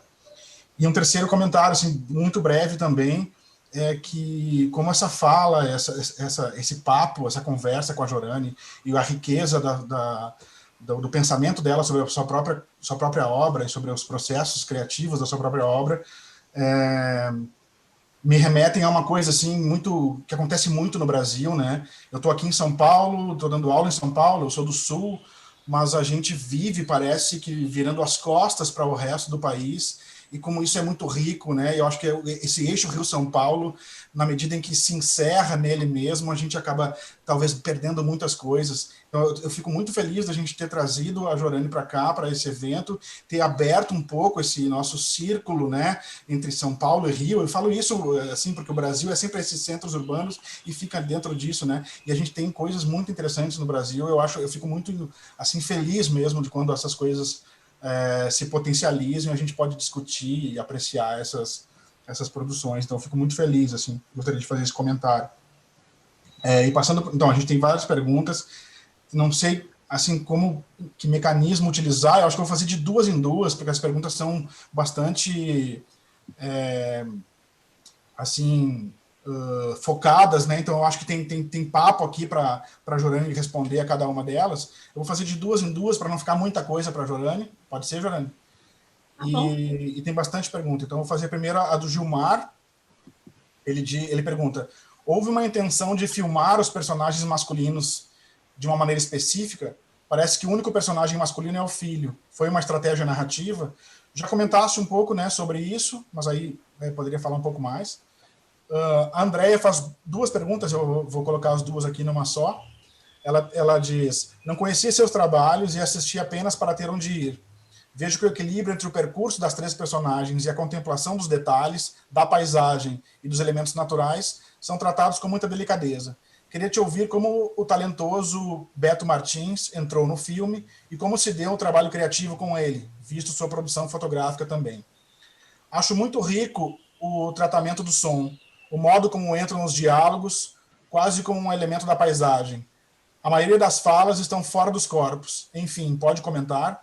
Eu acho que essas três questões aqui já foram, em alguma medida, comentadas, mas gostaria de ouvir você falar um pouquinho mais, direcionada a essas questões. Tá bom. Então, pronto. Primeira, né, é Gilmar, né? Gilmar que perguntou sobre isso. Gilmar e Andrea. Sim. Realmente, a gente viu que não precisava, né, na história delas, não precisava acrescentar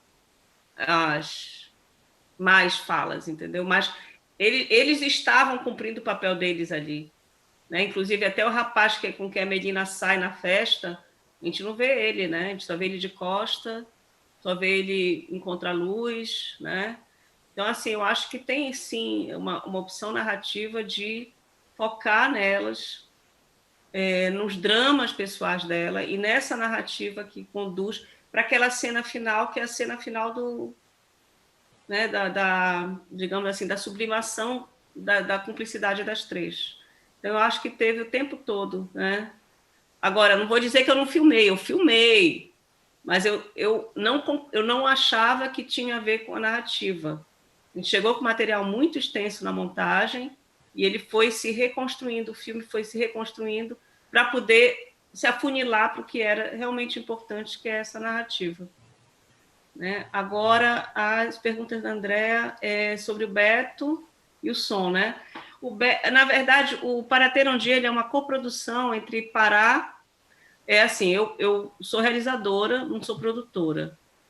Aliás, sou produtora, mas por acaso, porque tem que fazer meus filmes, mas então é assim que acontece. Então, consegui um financiamento para fazer através do MINC, né, que foi acho que o penúltimo edital de BO que teve de baixo orçamento pela SAB do MINC, saudosa SAB, saudoso MINC.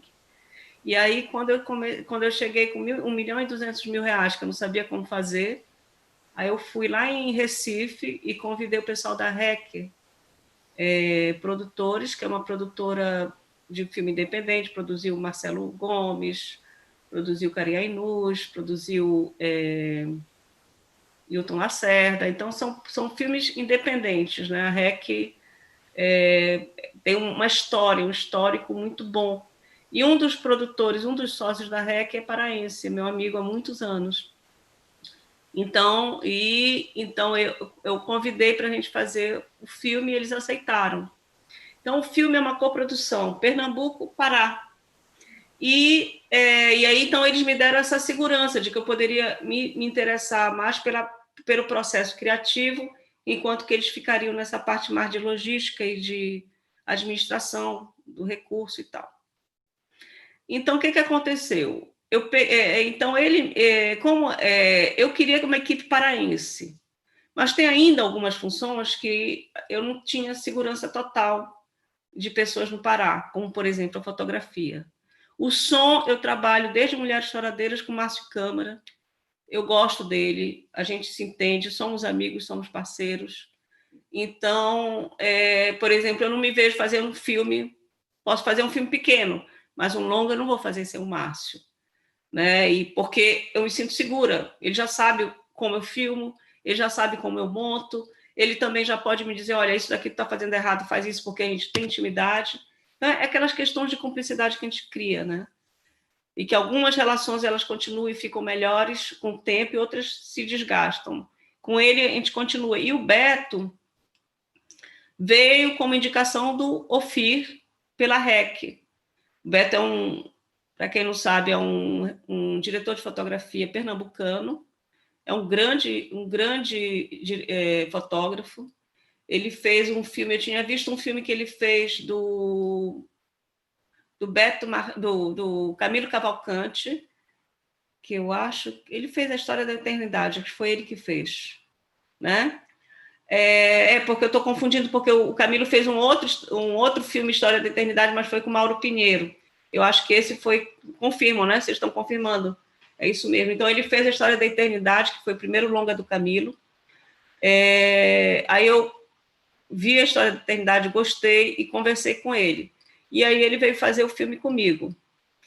Aí a gente fez, foi um processo difícil, porque era meu primeiro longa, então, assim, por mais que eu tivesse uma trajetória, a insegurança é muito grande que a gente sente, porque a gente não sabe o que a gente está fazendo, a gente não sabe para onde a gente vai, então, né? E, ao mesmo tempo, o Beto, eu conversava muito com ele, eu mostrei, por exemplo, todas as minhas referências, a gente usou referências de fotografia, dois fotógrafos paraenses, o Miguel Chicaoca e o Luiz Braga. Eu dizia assim, Luiz Braga de noite, Miguel Chicaoca de dia, são dois fotógrafos de lá. Então, eu mostrava para ele, eu chamei o Miguel, eu chamei o Luiz para ele conversar, então a gente preparou o projeto juntos, né? E no set, eu acho que a gente conseguiu se entender, ele entendia o que eu queria, né? Ele entendia, e aí tanto que ele entendia que agora a gente está fazendo um novo projeto, e é com o Márcio, é com o Ofir e é com o Beto também. O próximo, um documentário para o canal Curta. E aí, o que acontece? E aí o Beto, então o Beto é um cara super sensível, a gente super se entendeu, a gente tem também aquela preocupação com qual é o cinema que a gente está fazendo, qual é o cinema que a gente está fazendo, o que esse plano, assim, não é aquela coisa assim, um plano enquadramento apenas, não é uma imagem 2D, as nossas imagens ela tem várias dimensões, né? Então ela se constrói de várias formas, e aí eu tive essas conversas muito com ele, e aí a coisa aconteceu tão bem, que ele agora, o Márcio, a Joana, que é a montadora, e o Beto, que nunca tinham trabalhado juntos, agora estão fazendo não sei quantos filmes juntos. Eu digo até que eu fico com ciúmes. Eu digo, que história é essa? Esse trio quem formou fui eu. Que história é essa agora que vocês estão por aí filmando, não sei por onde, no Rio Grande do Norte, na Bahia, por todos os lugares. Eles fizeram Pacarrete juntos. Eu não sei se a Joana montou, mas acho que ela montou Pacarrete, que foi um filme com a Marcélia Cartaz, que foi feito, acho que no Rio Grande do Norte. E eles têm feito filmes juntos. né? E é muito bom, porque justamente é uma equipe que já se conhece, que é madura, não é uma equipe que tem segurança. Hoje, até eu já tenho minha segurança em relação aos projetos. Então, acho que eu estou ansiosa. A gente ia filmar em maio desse ano. A gente parou por causa da pandemia. Infelizmente, estava tudo pronto. A gente já fez viagem de locação, eles já viajamos todos aqui lá para Belém. Infelizmente, a gente parou por causa disso. Então, assim, o Beto, a gente não teve nenhum tipo de desentendimento. A gente se entendia. Algumas vezes a gente tinha, claro, umas diferenças. Aí eu dizia assim, a gente vai fazer o seu e o meu. Primeiro faz o seu, depois a gente faz o meu. A gente resolvia de alguma forma, né? E o único conflito, de fato, conflito não, mas assim, o único momento que foi mais tenso, e isso daí eu acho que é um problema também desse mundo tecnológico, é que quando nós fomos fazer a luz do filme, muitos planos, porque assim, vocês sabem que hoje a gente filma em RAW, né? Que é aquela coisa cru, está filmando no cru, né? Então, a gente vai filmando uma imagem que ela é plana, ela é flat, ela não é a imagem verdadeira. Então, por exemplo, quando eu monto uma imagem com essa imagem que veio da filmagem, para mim a imagem é a imagem definitiva. Só que ela não é definitiva. O fotógrafo ainda vai trabalhar em cima dela, né? E muitos planos durante esse processo de filmagem, de feitura da colorização do filme, mudaram completamente. Tinham cenas que eram verde, ficaram marrom, ou cenas marrom que ficaram verde. Aí eu dizia assim, eu estou perdida. Não é esse o filme que eu fiz. Eu montei esse plano por causa disso, disso, disso. Então não pode. Então aí existe eu acho que tem uma coisa a ver com essa tecnologia de hoje, que às vezes os realizadores, eu já ouvi falar que não é um problema meu, eu acho que muitos realizadores se ficam perdidos porque não se reencontram, porque, por exemplo, quando você faz um filme com a película não pode ter uma mudança muito grande. O que você filmou, o que você enquadrou é aquilo. Hoje você pode reenquadrar, você pode transformar uma parede verde em azul, você pode fazer milhões de coisas, tudo você pode fazer. Então, esse filme, essa fotografia, ela é mutante. E isso daí eu fiquei muito assustada. E a gente teve assim, a gente ficava, pô, Beto, mas não era assim? Não, Jorane, é assim. Então, a gente ficava nisso. Mas eu acho que o Beto é um grande fotógrafo, vai ser meu parceiro no meu próximo filme, e espero que a gente consiga estabelecer uma relação criativa que passe pelo tempo. Porque eu acho que, se são pessoas porque são pessoas que pensam como eu, né? Que a gente está no cinema para experimentar. O que é? A gente passa muito tempo conversando, a gente passa muito tempo definindo, olha, assim, assim, assim. Aí, então, eles trazem. Aí, como eu abro para a experimentação, todos eles trazem os pontos de vista que eles vão enriquecer o filme. E foi isso também que aconteceu na parte do som. Na parte do som, a gente escreveu um texto, a gente, que eu digo, Joana e eu, Joana, que é a montadora, nós escrevemos um texto de 5 páginas para o editor de som, fazendo a lista de cada som que devia ter em cada cena, em cada plano. Se vocês forem ver, por exemplo, concordo com o que você colocou, André, sobre o som, vocês forem ver cada plano, o som, por exemplo, toda a música do filme, ela é diegética. Só tem 2 trechos onde ela não é, que é quando a Eva sai da casa do Jonas, que ela está andando na praia, e aí tem uma musicazinha, uma música incidental bem pequena, bem curta, e ali é trilha, ou seja, assim, a imagem está aqui, a gente colocou som por cima, porque senão todas as músicas, todos os sons vêm da imagem. Eles são extraídos da imagem, né? Então, só naquele momento que é o ápice do drama, que a gente escolheu colocar essa situação aí, essa música. E eu acho que foi isso que aconteceu. Eu acho que a gente trabalhou muito o som. A gente precisava trabalhar o som, porque o som ia ser um elemento narrativo tão importante quanto a imagem. Entendeu? Então, ia ser desequilibrado se a gente não tivesse dado a mesma atenção que a gente deu para o som. E demorou, porque realmente foi muito trabalhoso.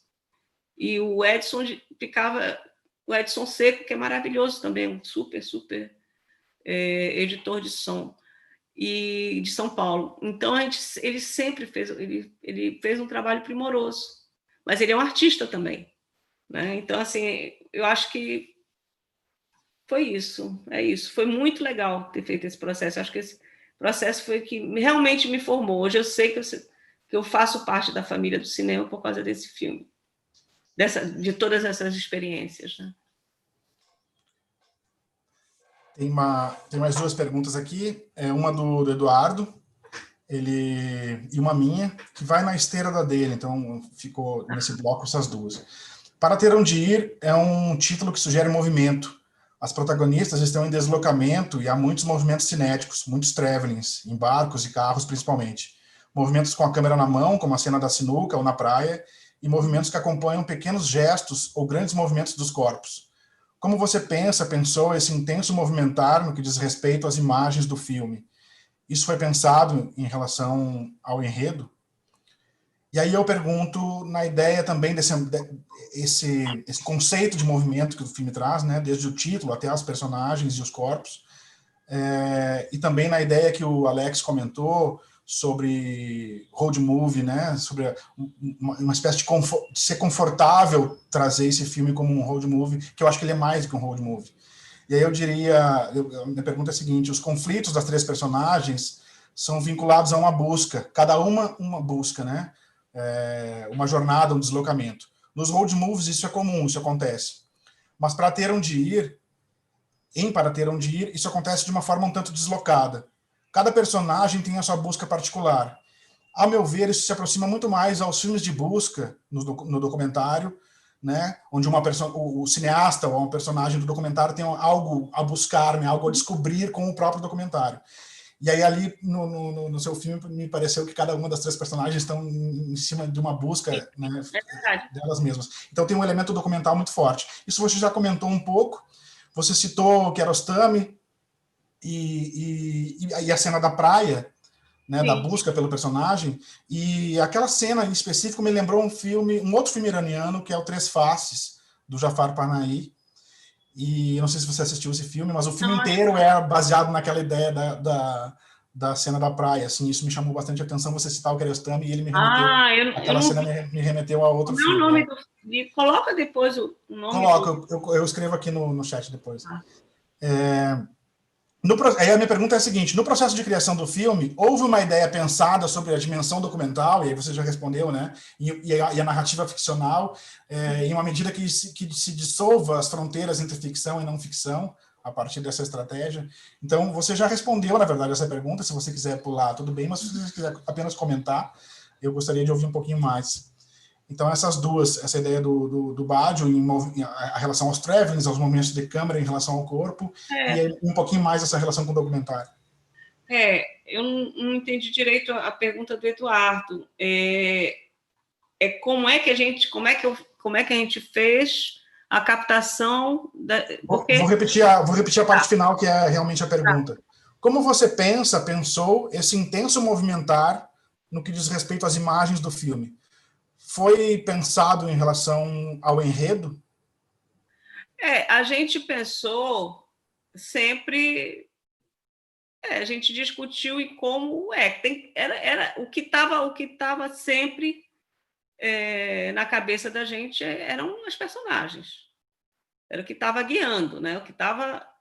Eram elas que estavam na narrativa, encaminhando a narrativa. Então, tinha que pensar em como filmá-las, né? Então, a gente tem todas as possibilidades que a gente tentou de fazer, mas sempre pode ver que acho que não tem nenhuma cena onde não tenha elas no plano, na viagem, né? Então, é muito centrado nelas. E a gente tentou, assim, acho que o que eu falava muito para o Beto é que eu queria que tivesse essa coisa dinâmica, que é essa coisa que se aproxime mais do documentário, mas aí, por exemplo, a direção de arte não é só a fotografia, mas a direção de arte também operou bastante nisso, né? Na escolha dos lugares, na escolha, na maneira onde a gente filmou, nos lugares onde a gente filmou. Tem muita coisa ligada assim, eu acho que tem a ver com essa textura do real. A casa das pessoas era a casa das pessoas, assim, enfim. Então, acho que a gente se apropriou de uma realidade, né? E assim, a gente se apropriou de uma realidade, passamos um tempão na casa das pessoas, mas também, depois, por exemplo, eu acho que tem isso, acho que tinha essa preocupação de que elas fossem protagonistas e que elas estivessem na cena. E que elas afastassem, aos poucos, esses homens que estavam em torno delas, né? E foi isso que aconteceu. Então, acho que não tinha uma proposta assim, a gente só vai usar a câmera na mão, a gente só vai usar traveling, a gente só vai... Nesses momentos, a gente vai usar isso. Nesses momentos... O que a gente planejou foi em termos de luz. De dia, a gente vai fazer uma luz bem preto e branco, bem quase sem contraste, e de noite a gente vai fazer uma luz que estoura, que grita, que é neon. Então, a gente tinha pensado mais nesses tons de luz, mas a gente não ficou definindo, por exemplo, qual era o enquadramento, assim, a gente não sistematizou, né? Então, o que era a preocupação era sempre estar com elas como protagonistas, e elas estão sempre, e quase o tempo todo estão juntas, né, as três. Então, acho que essa que era a preocupação. Não sei se eu te respondi. A outra, o que era? Outra é a relação com o documentário, que você já comentou bastante, sim, mas a minha percepção de que cada uma das personagens tem uma busca, isso me remeteu aos documentários de busca. Né? Sim, eu acho que tem. Sim, elas têm, sim, tem. Né? Ela assim, é o que move, né? Ou seja, assim, se a gente for pensar, documentário, um road movie tem que ter alguém que leve, né? Tem que ter os três, e no caso são três motores. Tem o principal, que é a Eva, né? Que é ela que vai, ela que dirige, ela que toma a frente, mas as outras, elas estão ali, elas estão também vivendo cada uma a sua história. Né? E tem uma história que eu acho que aqui também tem uma história que tem também um simbolismo, que eu acho que tem a ver com a história dela, que é a história da ilha, né? Essa ilha que... E eu vou falar para vocês que depois que a gente fez o filme, quantas pessoas já me falaram que tem ilha não sei aonde, que some, que vem, que aparece, que volta, entendeu? E é verdade, ali na foz do Rio Amazonas tem muito dessas ilhas, né? Dependendo da maré, dependendo da época do ano. Então essa questão da ilha talvez seja uma coisa que una elas, e que, na verdade, mais do que a busca por, né, essas relações, esses momentos, tem a busca para a ilha, que a ilha é uma coisa simbólica, tipo assim, o equilíbrio, o bem-estar, o amor próprio, enfim, uma coisa assim onde você consegue se libertar e ficar em harmonia, sei lá, é uma coisa assim meio como se fosse um nirvana amazônico, sei lá. Acho que eu já estou falando besteira. Muito bom, eu estou adorando. Tem mais duas perguntas, uma da Thalita e outra da Patrícia. A Thalita pergunta: ao longo de todo o filme, as personagens são sempre vistas através de algo, vidros dos carros, grades, molduras, troncos de madeira. E sempre o reflexo da paisagem, do céu nos vidros do carro, em cenas dramáticas na narrativa. Como foi esse processo de pensar, mostrar as mulheres através de uma superfície? E aí eu li na entrevista, no site, né, Mulher no Cinema, você dizendo que foi um filme conceitual, sensorial. Seria nessas sobreposições de superfícies? É porque, assim, na verdade, quando tu fazes, isso que eu falei, quando tu compões uma imagem onde tu tens mais de uma informação, de um lugar, por exemplo, aquele plano que o Alex falou, das mangueiras passando né? Ou seja, tu tens, no reflexo do carro, ali tu tens duas narrativas paralelas, né? Tu tens a narrativa do carro, ou seja, do movimento, a descrição da cidade, a cidade no reflexo do carro e tu tens a história lá dentro. A história lá dentro, como ela é o nervo central da narrativa, ela não precisa estar tão explícita, que ela vem pelo som, então ela vai entrando quando uma personagem aparece a voz de uma, então então são duas narrativas paralelas. E eu acho que isso é uma coisa interessante da gente fazer, né? Então, eu acho que, por exemplo, se a gente for pensar a cena do DJ com a Kate Lane no final, é uma cena que a gente está vendo dentro do carro, enquadrada pelo carro, né? A Thalita viu, então é isso mesmo. Então, como é que a gente pode fazer a cena mais assim dramática daquela personagem, né?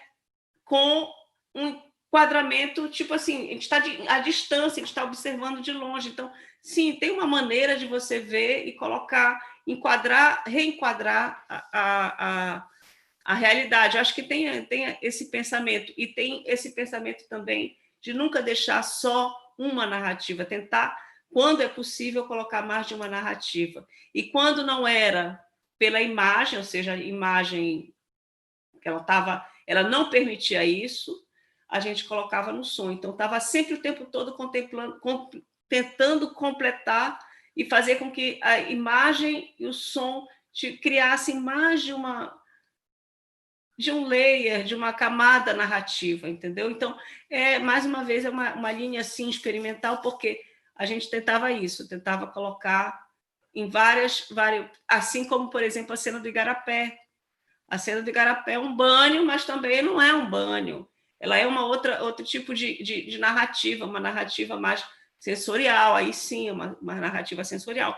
Então, acho que tem questões que a gente estava querendo sempre jogar mais de uma definição para o espaço, ou para a narrativa daquele momento, né? Então, eu acho que ajudava a gente, os reflexos ajudam, os enquadramentos ajudam, às vezes a distância, por exemplo, aquela cena que o Bruno mostrou, começa com enquadramento, é um quadro dentro do quadro, né? Ou seja, a gente vê, está dentro da casa, a gente vê pela janela e o ator entra no quadro, mas a gente já tem um enquadramento e dentro do quadro tem um outro quadro. E aí, daquele plano aberto, a gente vai para o plano fechado, para o rosto dela.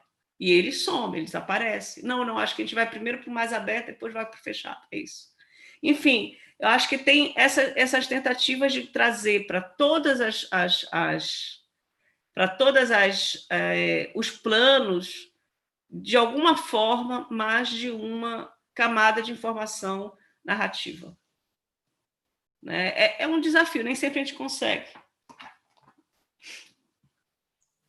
A gente já está chegando um pouco perto do nosso tempo que a gente tinha programado inicialmente. A gente tem mais uma pergunta, então a gente finaliza então com essa, que é da Patrícia. Ela diz o seguinte: Jorane, no começo da sua fala, você disse que se preocupa e acha importante esse espaço de pensar sobre o que é criação artística e o que é reflexão teórica. Depois você ressaltou que cada filme faz... Depois você ressaltou que cada filme que faz, você está tentando resgatar a cidade de Belém, essa cidade que não se deixa preservar. É possível dizer que sua obra, pensando no conjunto de seus filmes, pode produzir uma reflexão teórica sobre memória e cidade? Não tinha pensado assim, mas eu acho que pode ser de alguma forma. Porque, por exemplo, Invisíveis Prazeres Cotidianos é um filme... eu não morava em Belém nessa época, quando eu ganhei o prêmio para fazer o filme. E aí eu dizia assim, como é que eu vou fazer? Eu quero fazer um retrato de Belém, quero fazer um filme sobre Belém, como é que eu vou fazer? Aí eu pensei assim, eu vou fazer através dos blogs, na época tinha muito blog, aí eu vou fazer através do blog, mas o blog é o pretexto para chegar em Belém, entendeu? Porque eu morava longe, eu não tinha contato com a cidade, então o meu contato era virtual através dos blogs. Então, aí, quando eu venho para Belém para fazer o projeto, é isso que acontece. Então, Invisível Prazer Cotidiano é Belém, né? Ribeirinhos do Asfalto é Belém, descreve Belém. Para ter onde descreve Belém em outra parte, que é a parte da praia.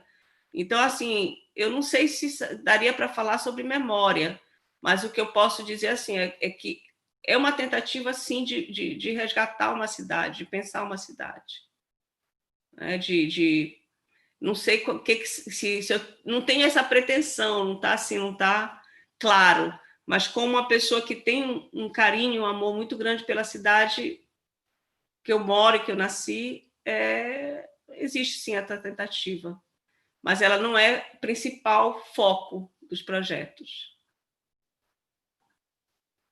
Bacana. Parece ser uma ideia também de uma construção até de uma memória, né, a partir dos seus filmes. Alguém que resolva conhecer Belém ou ter um elemento imagético de preservação de Belém. Os filmes estão ali para isso, né?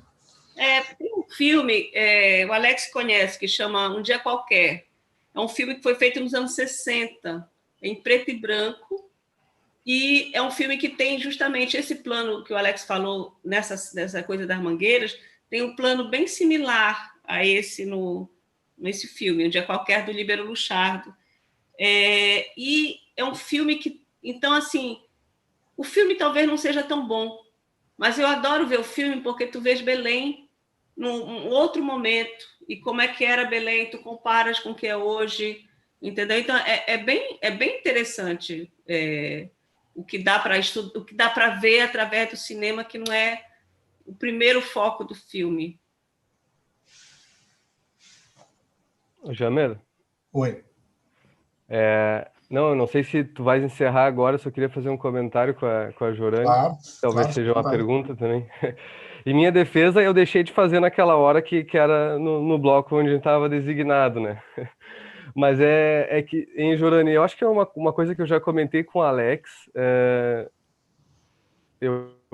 Enfim, sou aqui do sul do Brasil, e a gente tem um pouco essa questão da linguagem verbal, de um determinado modo né, que nos aproxima bastante dos paraenses, né?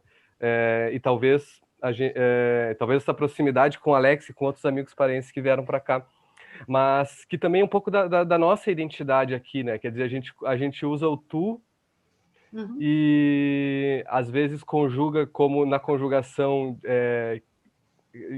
na terceira pessoa, né, do singular, falando, por exemplo, tu fez. Isso a gente fala no cotidiano, mas aí quando está num ambiente um pouco mais formal, se obriga a falar tu fizeste, ou muitas vezes quando sai daqui, conjuga já usando o você, né?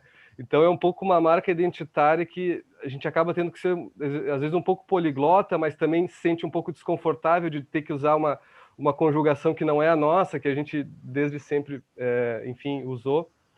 Então, quando eu converso com o Alex, quando eu te ouço falar, por exemplo, que também normalmente não usa o você, a gente tem eu sinto uma certa afinidade. Bom, por que eu estou falando isso? Porque assistir o teu filme produz esse tipo de sensação também, né? Por via da linguagem verbal, da forma de conjugar. E então eu pergunto assim um pouco dessas marcas regionais, assim, essas marcas regionais de fala no filme, como tu vês assim que isso contribuiu na distribuição do filme, na circulação do filme, no impacto do filme em outras regiões? Se dá para pensar alguma coisa do tipo, né? Olha, eu não sei fazer uma análise muito profunda. O que eu posso te dizer, por exemplo, já dizendo o negócio do tu, é que quando eu trato alguém por você, eu estou colocando uns 50 metros entre eu e essa pessoa. Porque eu não sei como é que vocês fazem, mas para a gente, você é um tratamento de distância, o tu é o tratamento da intimidade, o senhor é o tratamento de respeito, e você é um pouco da distância, né? Então, não sei se é a mesma maneira, assim, né? Uhum. Assim, quando meus amigos me chamam de você, eu fico muito chateada, né? Porque parece que não tem mais aquela intimidade comigo. Aí E se a gente fala com os amigos, pelo menos aqui, conjugando da maneira que seria gramaticalmente correta, também insere uma distância, né? Porque isso daí é cultural. É isso que eu acho que tem, por exemplo, o pessoal do Pernambuco fala assim, fulano, eu marquei a reunião de 2 horas. Aí eu olho assim, mas está errado.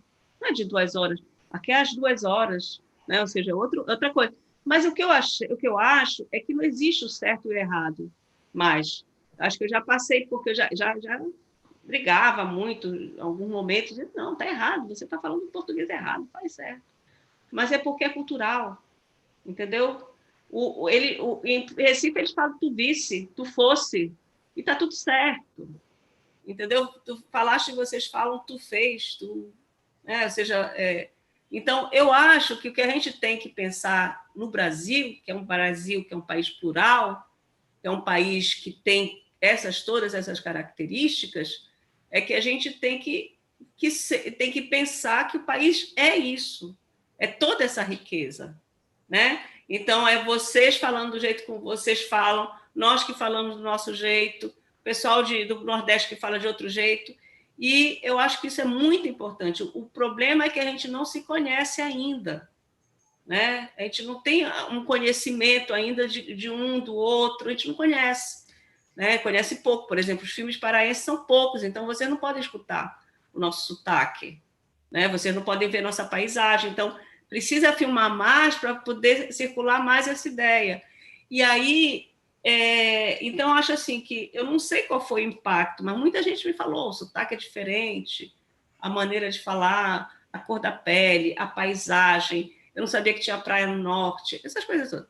Enfim, mas o que eu fico pensando assim, e é uma coisa que a gente discute muito em política de audiovisual, é que assim, a gente ouve muito, né, que quando a gente faz filme fora do eixo Rio-São Paulo, a gente está fazendo filme regional. E não é isso. A gente usava sempre a palavra nacionalizar. Nós estamos nacionalizando o cinema brasileiro. Filmar no Acre é nacionalizar o cinema brasileiro, porque o Acre também é Brasil. Se a gente ficar dizendo que o filme que é regional é fora do Rio-São Paulo, Rio-São Paulo é uma região, então eles são regionais. Mas se a gente filmar em todo lugar, a gente está filmando o Brasil inteiro, a gente está nacionalizando o cinema.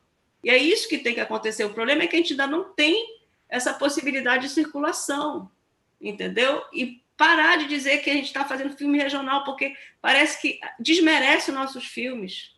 A gente faz filme brasileiro feito na Amazônia, filme brasileiro feito no Sul, em Porto Alegre, onde quer que seja. Eu acho que eu acho que a gente tem que pensar nisso. E eu acho que a gente tem uma produção muito boa. A gente está vivendo um momento muito difícil, a gente sabe disso, mas a gente tem que pensar que a nossa produção é muito boa, e é por isso que estão atacando tanto o cinema brasileiro, porque a gente está fazendo um produto de qualidade. A gente tem feito coisas incríveis. Até na televisão tem coisa bacana, aquela série Sob Pressão, é uma série super bem feita, um grande produto comercial. Entendeu? Então, assim, a gente tem que pensar nisso, tem que pensar que a qualidade do nosso cinema é essa diversidade.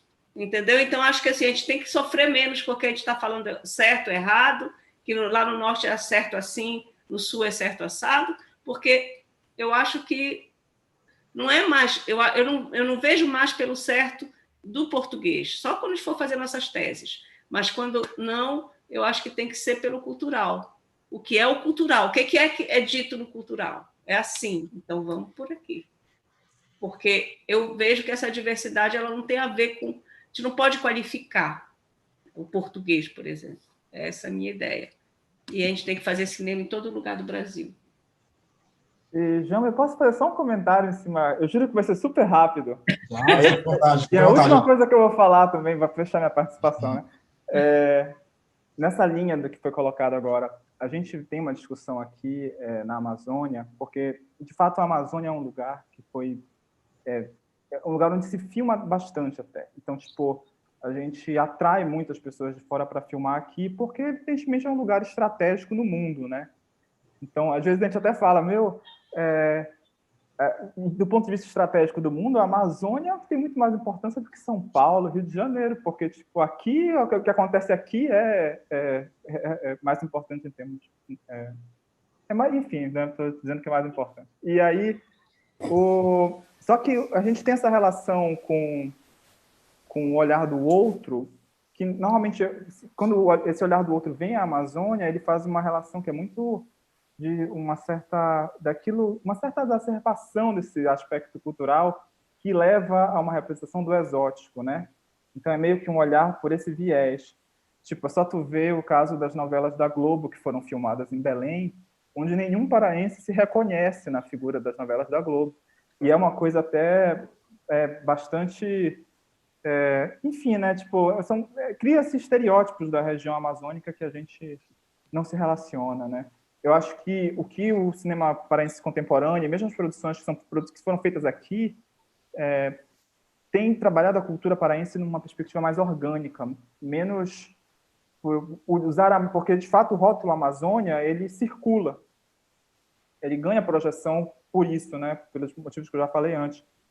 Então, e a produção contemporânea e mesmo a produção feita aqui, né? Ela tem uma maior relação, evidentemente, né? De uma melhor representação por uma perspectiva mais orgânica, né?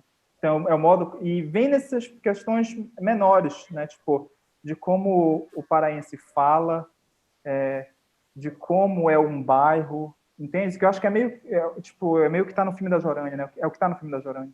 Então, tipo, está nas diferentes falas. Tu vê, por exemplo, a própria personagem da Kate fala de um modo um pouco diferente da personagem da Eva. Isso é Belém, sabe? Isso tem esses contrastes. A cultura não é homogênea, né? Então, por isso que eu acho que é muito massa esse levante, né, do cinema paraense, como eu falei no início, do qual a Jorânia faz parte, porque está produzindo esse tipo de representação da cultura que não usa esse rótulo Amazônia de um modo oportunista, sabe? Como meio de circulação, mas que faz ele de modo orgânico à própria criação, ao próprio processo criativo, sabe? Era isso, obrigado. Eu que agradeço, Alex. Jorânia quer comentar alguma coisa? Não? Alguém mais, gente, quer comentar? Eu agradeço imensamente a Jorânia e ao Alex pela generosidade, pelas falas e por estar aqui trocando muitas coisas com a gente. Foi incrível mesmo, assim, eu adorei. Espero que todo mundo tenha adorado também e tenha aproveitado tanto quanto eu. Queria deixar aqui meu agradecimento imenso aos dois, a todo mundo que nos assistiu, não só hoje até o final aqui, mas toda semana, né? A gente está desde segunda-feira até hoje com esse evento. Eu acho que o evento foi muito interessante, foi uma experimentação também para a gente, porque a gente fez um primeiro encontro no ano passado em Curitiba presencial. A gente tinha programado esse encontro com essas apresentações todas que a gente teve durante a semana na UFSC, em Santa Catarina, né? Seria ali em maio, abril, e a gente foi impedido pela pandemia, e a gente resolveu fazer de forma remota, né, porque já estava tudo planejado, a gente queria mesmo discutir essas questões, e eu acho que a gente conseguiu fazer um evento muito interessante, com uma sessão de abertura com a Cecília Salles, da PUC de São Paulo, que foi muito legal, sobre o processo de criação, e a gente encerra hoje com a presença da Jorânia e do Alex, e pensando os processos de criação aí de forma mais focada, né, em obras audiovisuais da carreira da Jorânia. Eu acho muito interessante, já falei, né, a gente fechou com esse tema, né, da Amazônia e do Pará e da cidade de Belém na obra da Jorânia, e acho que isso tem uma coisa mais interessante ainda para a gente, pelo menos que trabalha com audiovisual, com cinema na prática, mas também no meio acadêmico, que é o fato da Jorânia ser professora, né, de um curso de cinema na UFPA e ser realizadora. Então acho que isso enriquece muito as nossas discussões. A própria Socine é um evento que eu lembro tem 10 anos que eu participo da Socine, hoje em 2020 está fechando 10 anos. A gente estaria, inclusive, na Socine hoje, se não tivesse a pandemia, né, essa semana seria a semana da Socine. E na Socine a gente tem uma discussão que vem de longa data da incorporação de realizadores na Socine, né? Então tem muitos realizadores fazendo pesquisa e trabalhando com o meio acadêmico, que eu acho interessante esse vínculo. Então, isso ficou muito claro hoje, como isso é rico, né? Então, eu queria agradecer muito e agradecer também aos meus amigos e colegas de organização do evento por terem encarado essa empreitada, né? Queria agradecer a todo mundo que participou, que nos ajudou, né? De novo ao Bruno Soares, que foi o nosso mestre aqui da estrutura, que nos ajudou bastante, porque eu sou muito perdido nisso, e ele me ajudou bastante, nos ajudou bastante. E queria deixar aqui uma ideia, né, que a gente tá conversando já desde a organização desse evento, existe o seminário temático na Socini, de teoria de cineastas. A gente está aberto a receber os trabalhos de vocês, as propostas de trabalho de vocês para o ano que vem. Esperamos que no ano que vem, em outubro, a gente tenha o encontro da Socini presencial. Eu não sei, eu acho que a Socini foi empurrada, né? Ela não teve esse ano e vai ser no ano que vem. Se tiver possibilidade de ser presencial, vai ser em Foz do Iguaçu. Então, a gente espera encontrar todos vocês lá. E, ao mesmo tempo, a gente também está já programando o 3º encontro do seminário temático Teoria de Cineastas, que provavelmente vai aí acontecer em Santa Catarina, em Florianópolis, se possível, no primeiro semestre do ano que vem. Então, todo o planejamento que a gente teve de 2020, que seria o segundo encontro em Santa Catarina no primeiro semestre e o encontro do seminário temático na Socini em 2020, a gente vai continuar programando para 2021. Esperamos que o mundo ainda exista, né, até lá, e que, se ele existir, que a gente já esteja com essa pandemia de alguma forma solucionada e que a gente possa se encontrar. Então, para quem apresentou trabalho e para quem nos assistiu como ouvinte inscrito, que está aqui no Zoom, e para quem nos assistiu também na transmissão ao vivo, fiquem atentos às nossas comunicações, né? A gente tem os e-mails de vocês, a gente vai entrar em contato com vocês, a gente tem essa lista de e-mails para avisar quando vai ser o 3º encontro, e a gente espera que vocês possam retornar aí com o avanço das pesquisas de todos, e que a gente possa seguir com essa discussão sobre teoria de cineastas, e cada vez mais incorporando os processos de criação e outras questões que são bastante pertinentes. Então, eu deixo aqui meu agradecimento a todo mundo, né? E aí ao Bruno, ao Marcelo, ao Eduardo, a Andréia e a Patrícia, que foram os organizadores do evento junto comigo, né? A gente está envolvendo aqui várias instituições, acho que são 5 instituições, se não me engano, né? Universidade Federal de Santa Catarina, a Universidade Anhembi Morumbi, aqui em São Paulo, a Universidade Federal do Rio Grande do Sul, a Unespar, no Paraná, e a UTP, no Paraná. Então, eu agradeço também às instituições, né, porque eu acho importante, às vezes a gente tenta se desvencilhar um pouco dessa coisa muito institucional e tentar fazer alguns cursos e alguns eventos mais livres, mas eu acho que no processo político que a gente vem vivendo, cada vez mais a gente tem que fazer todas as nossas atividades, por mais subversivas que elas sejam ou não, dentro das instituições, justamente para mostrar que as instituições elas são fortes e estão ali para isso também.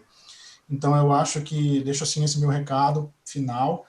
E, para fechar, hoje a gente vai deixar a sala aberta aqui, a gente vai propor um brinde, quem quiser ficar com a gente, tem um vinho aqui já preparado para a gente tomar e conversar um pouco. Quem quiser, todo mundo está convidado, tá? Sintam-se à vontade para ficar com a gente, para brindar e para conversar um pouco, e aí de forma muito mais livre, mais solta sobre qualquer assunto que seja pertinente, e a gente está aí para conversar com vocês. Gente, muito obrigado. Eu achei muito legal o nosso evento. E muito obrigado, Jorane e Alex, mais uma vez. Obrigada a todos. Foi maravilhoso. Eu adorei. Nem senti sono. Jorane, também a gente queria fazer um convite a você e ao Alex, também que está aí, se vocês quiserem também participar da Socini, participar do nosso ST. Como o Jamer falou, se existir Socini, se existir Brasil, mundo, vocês estão convidados a participar. Tá.